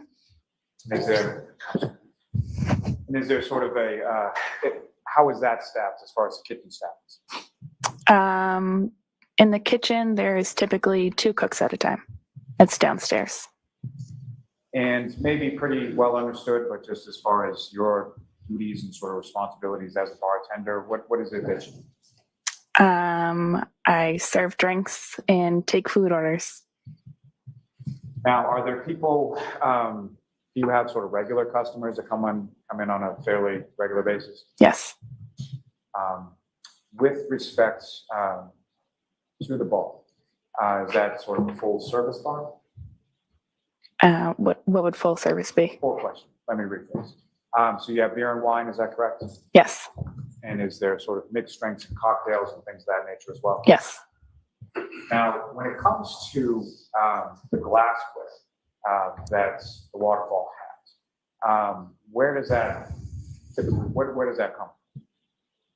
Like, where do we buy it? Is that what you're asking? Typically a restaurant depot.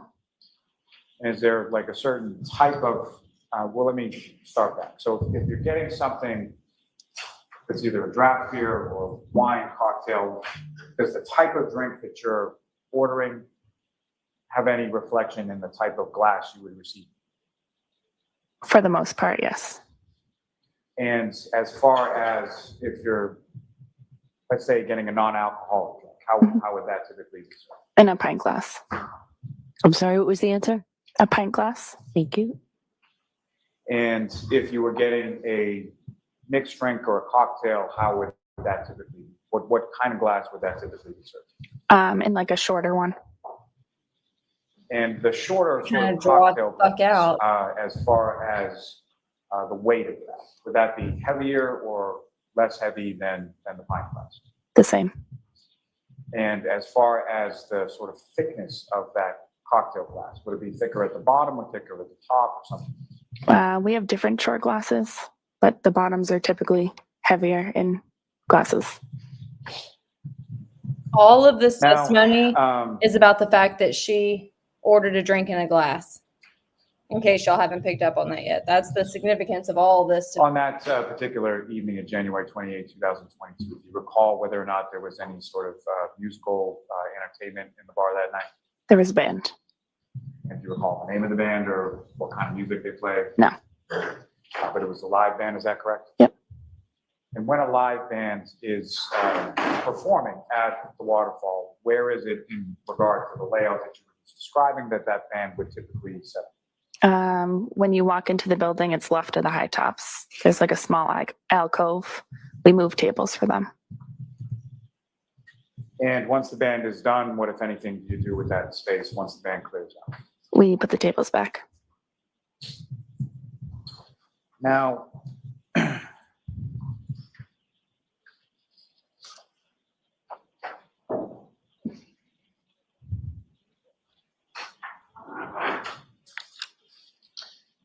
with respect to the waterfall, are you familiar with whether or not there's any sort of security or camera recording in there?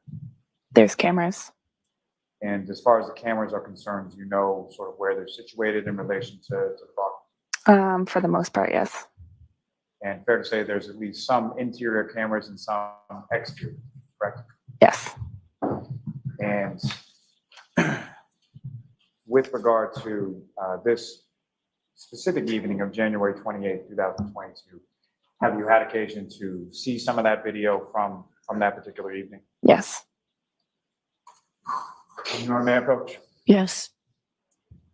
Your Honor, at this time, I would seek to introduce and admit as the next exhibits a copy of the surveillance video from the waterfall. Okay, is there any objection? No objection, Your Honor. Okay. Thank you.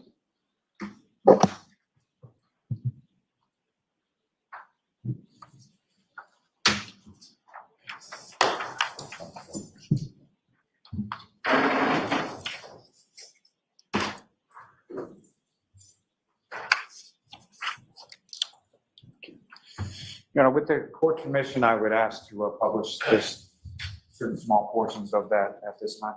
Okay.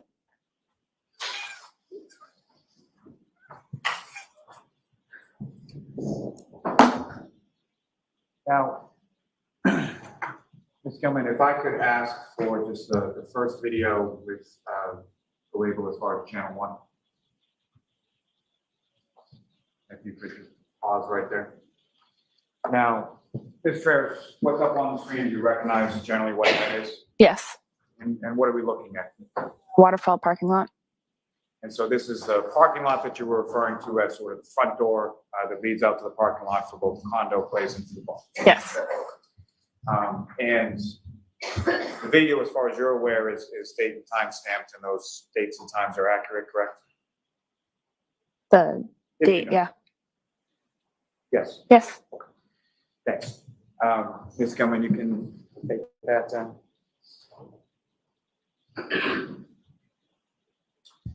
And Ms. Gilman, if I could have from channel 3, the first video associated with channel.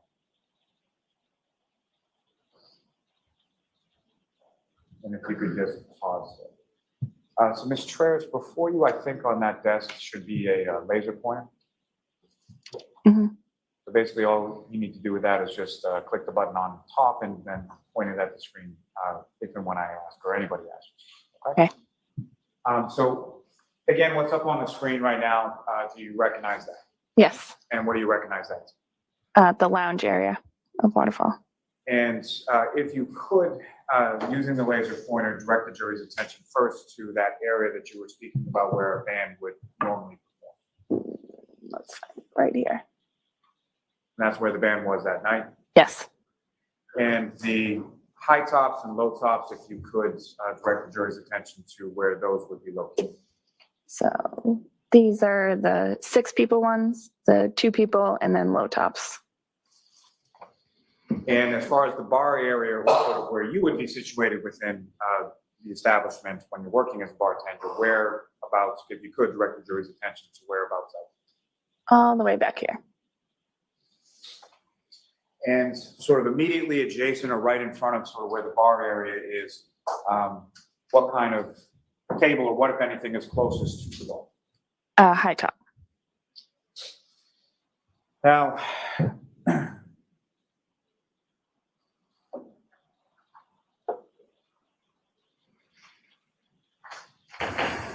Ms. Gilman, if I could ask you to take that one down. If you could, please go to the 6th video listed down for channel 3.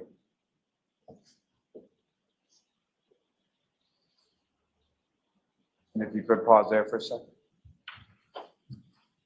And Ms. Travis, directing your attention up to the video for the, up to the screen for the video that's now up there. You recognize this to be the waterfall as well. Yes. The timestamp on it says 1:29/12:01. Is that the AM? Is that correct? Correct. And fair to say that or what if any difference do you know sort of about the lighting in this video versus the one from earlier around 10:30 p.m. This one's brighter. And why is it? We are getting ready to close. So you would have turned the lights on at that point? Yes. And as you're closing, what are some of the sort of final things that you're doing as you're sort of closing up shop? Cleaning up. For fuck's sake.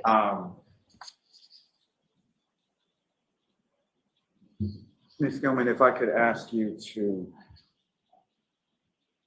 push this forward to about 15 minutes and 45 seconds.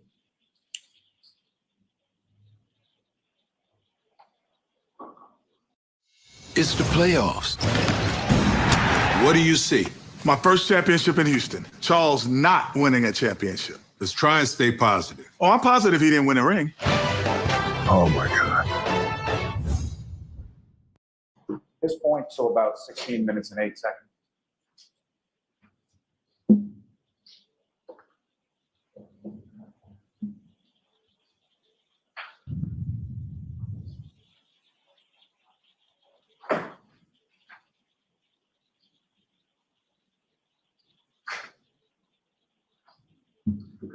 Pause there just for a moment.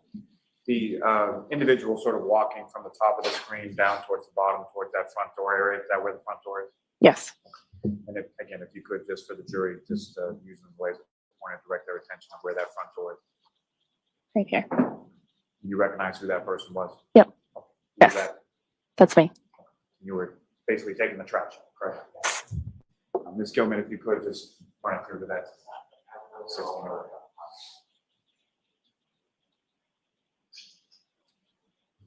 Thank you. You can stop it there and you can take that down, Ms. Gilman. Thank you very much.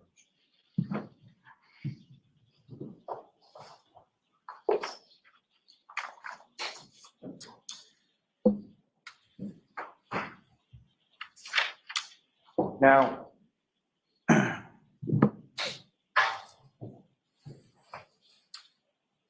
from that evening of January 28th, 2022, I'm going to ask just a couple of people's names and then ask if you know them or recognize them as far as sort of people that you've seen in that establishment before. Okay. First, with respect to John O'Keefe. I know of him. And was he someone that you had seen in the waterfall before when you were working there? A couple times. Did you know him specifically by name, or did you just sort of know him as a familiar face? First name. And what is it typically that, you know, as a bartender, what is it typically that he would sort of order or get when he was? I couldn't tell you. Don't know. And I'm just asking as far as beer versus cocktail versus whatever else, if you know. I'd say beer. And do you recall seeing him in the waterfall on January 20th? Yes. And could you describe what, if any, interaction you had with him or when about that was in the evening? He came up to order a beer. And at the end of the night, there was one group that was sort of the last group to leave. Is that correct? Yes. And where were they sort of situated in the bar? The high top, yeah, in the lounge, closest to the bar. And what, if any, association did you see with Mr. O'Keefe with regard to that? I believe he was standing with them. Could you keep your voice up, please? Yes. Thank you. And ma'am, if you want, so that She microphone. you keeps can telling move them it to keep their voice up wherever when they're plenty loud. So I don't know. Now, were you familiar with anybody as far as a female party that would accompany Mr. O'Keefe to the waterfall on that or prior occasions? No. And had you seen Mr. O'Keefe in there with or without any sort of female companionship? Previously? Yes. No. Not that I'm aware of. I'm sorry? Not that I'm aware of. Mhm. Now, with regard to Christopher Albert, did you know him? I know of him. And you're familiar with him as far as someone who came into the waterfall on occasion? On occasion, yes. About how often would he be in? Once every few months. And do you recall him on the evening of January 28th? I actually don't remember. And anybody, as far as anybody else from the Albert family, as far as Brian Albert, were you familiar with him? I know of them. And do you recall him being there on January 28th? Yes. And where was he in relation to the group that was at the high top table closest to the bar? Same area. And who, if anyone else from that group, did you recognize or did you know on that evening? The only people I would have recognized would be Brian Higgins and Brian Albert's wife. And do you even know what Brian Albert's wife's name is? I forget. And Mr. Hicks, is that someone that you had seen in there on prior occasions? On occasion, yes. And as far as Mr. Brian Albert, is that someone that you had seen there on prior occasions as well? Same, on occasion. And have you seen Mr. Higgins and Mr. Brian Albert there together on prior occasions as well? Yes.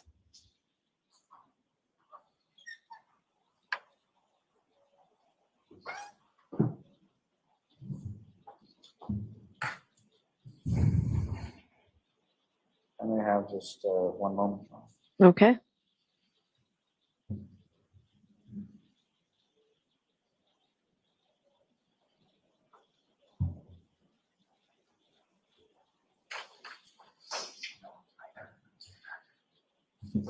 Now, at some point following that evening of January 28th, do you recall troopers from the state police coming to the waterfall, speaking with you and speaking with the owner of the waterfall?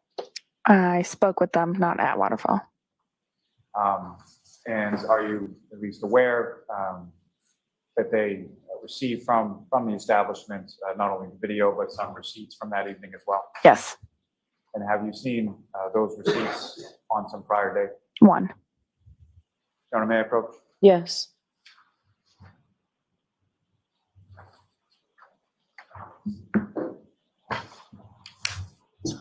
Thank you.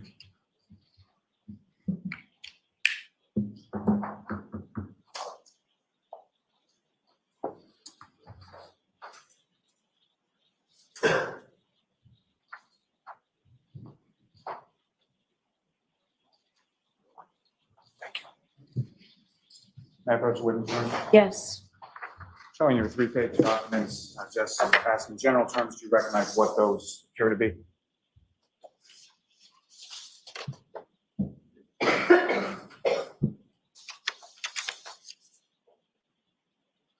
Yes. And obviously you work at the waterfall, you've seen receipts that are generated by the establishment before, correct? Yes. Do those appear to be receipts from the waterfall? Yep. Is there any sort of date? I'm sorry, was there a yes or no answer? Yes. Thank you. And with respect to the receipts that I've placed before you, do they have a date on them? Yes. And what is the date? 1/28/22. Madam, may I approach? Yes. Call will seek to introduce and admit as the next exhibit. Okay. No objection. Okay. Thank you.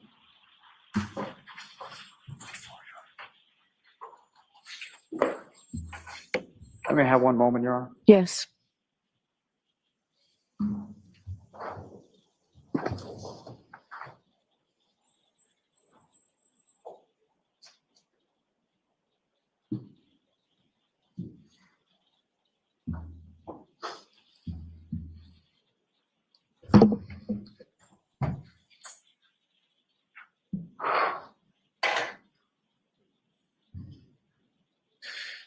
And Mr. Ayers, just one last question. With regard to some of the people that I had asked you about, as far as Mr. O'Keefe, Brian Albert, Brian Higgins, Christopher Albert, any of those parties that you knew them sort of exclusively through your work at the waterfall, correct? Yes. Okay. Nothing further, Your Honor. All right, Ms. Giannetti? Thank you, Your Honor.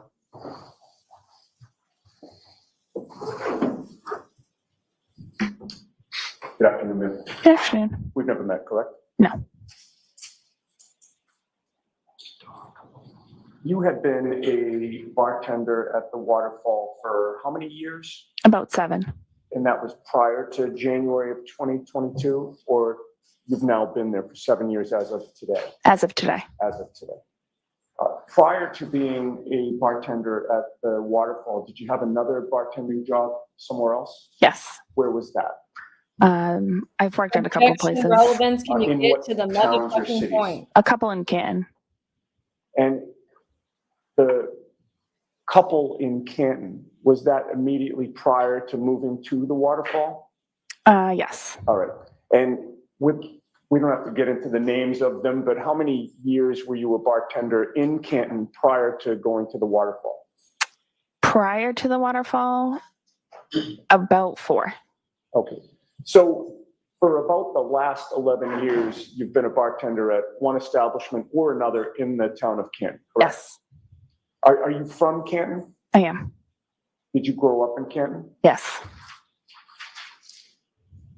And you no longer live in Canton? I recently moved back. Now you're back to Canton. I got you, okay. And you had, I believe, testified on direct examination that you either know or know of the Albert family. Correct. You would agree with me that they are a well-known family in the town of Canton? Objection. Overruled. Do I answer that? Yes, you can Oh. answer. You can answer. So you can't. I would say yes. Okay. And how many members of the Albert family do you know either personally or professionally? And by professionally, I mean, obviously you're a bartender, and personally means that you know them in some other way. It would only be professionally, and I'd say 3 or the whole family of the Alberts. Is that what you're asking? Yes. 5 of them. Okay. And if I asked you the names of the Albert family that you know, would you be able to tell this jury? Yes. If you would do that, please. There's Brian Alberts, Chris Alberts, I can't remember their wives' names at the moment. You know their wives by face? Yeah, and then Brian's daughter, Caitlin. Okay. And specifically with regard to Caitlin Albert, can you tell us, is there a difference in age between the two of you? Is she closer to your age than the others? She's closer to my age. She's younger than me. Okay.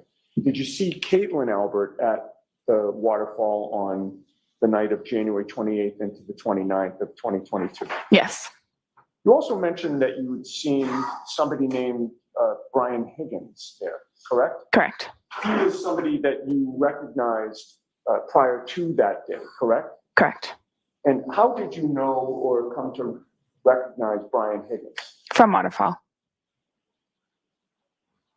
Did you know his name, specifically his last name, on January 28th when you were working that night? Yes.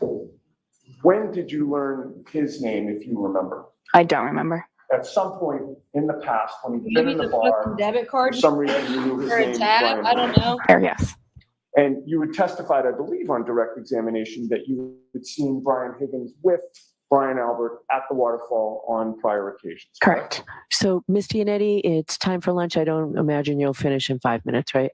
It won't be too much longer than that, but it's probably good to take a break. Okay, thank you. All right, Ms. Treyes, I'm going to ask you to come back at 2. And jurors, let's take lunch. Okay. Jurors, if you would fold and leave your notebooks on the chairs, taking your property with you. All right, jury out.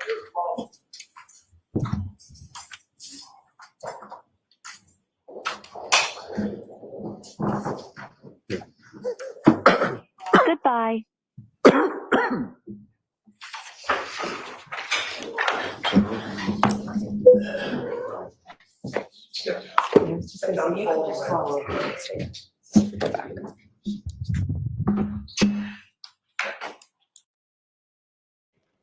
All right, we're going to break for lunch. I'm going to grab something to eat and then check in on TikTok for a little bit. And then we will reconvene for this fucking snooze fest. So, Godspeed. So everyone go get some lunch, stretch, get some caffeine, come check in on TikTok here in a bit if you would like. And I will see you guys after the lunch break.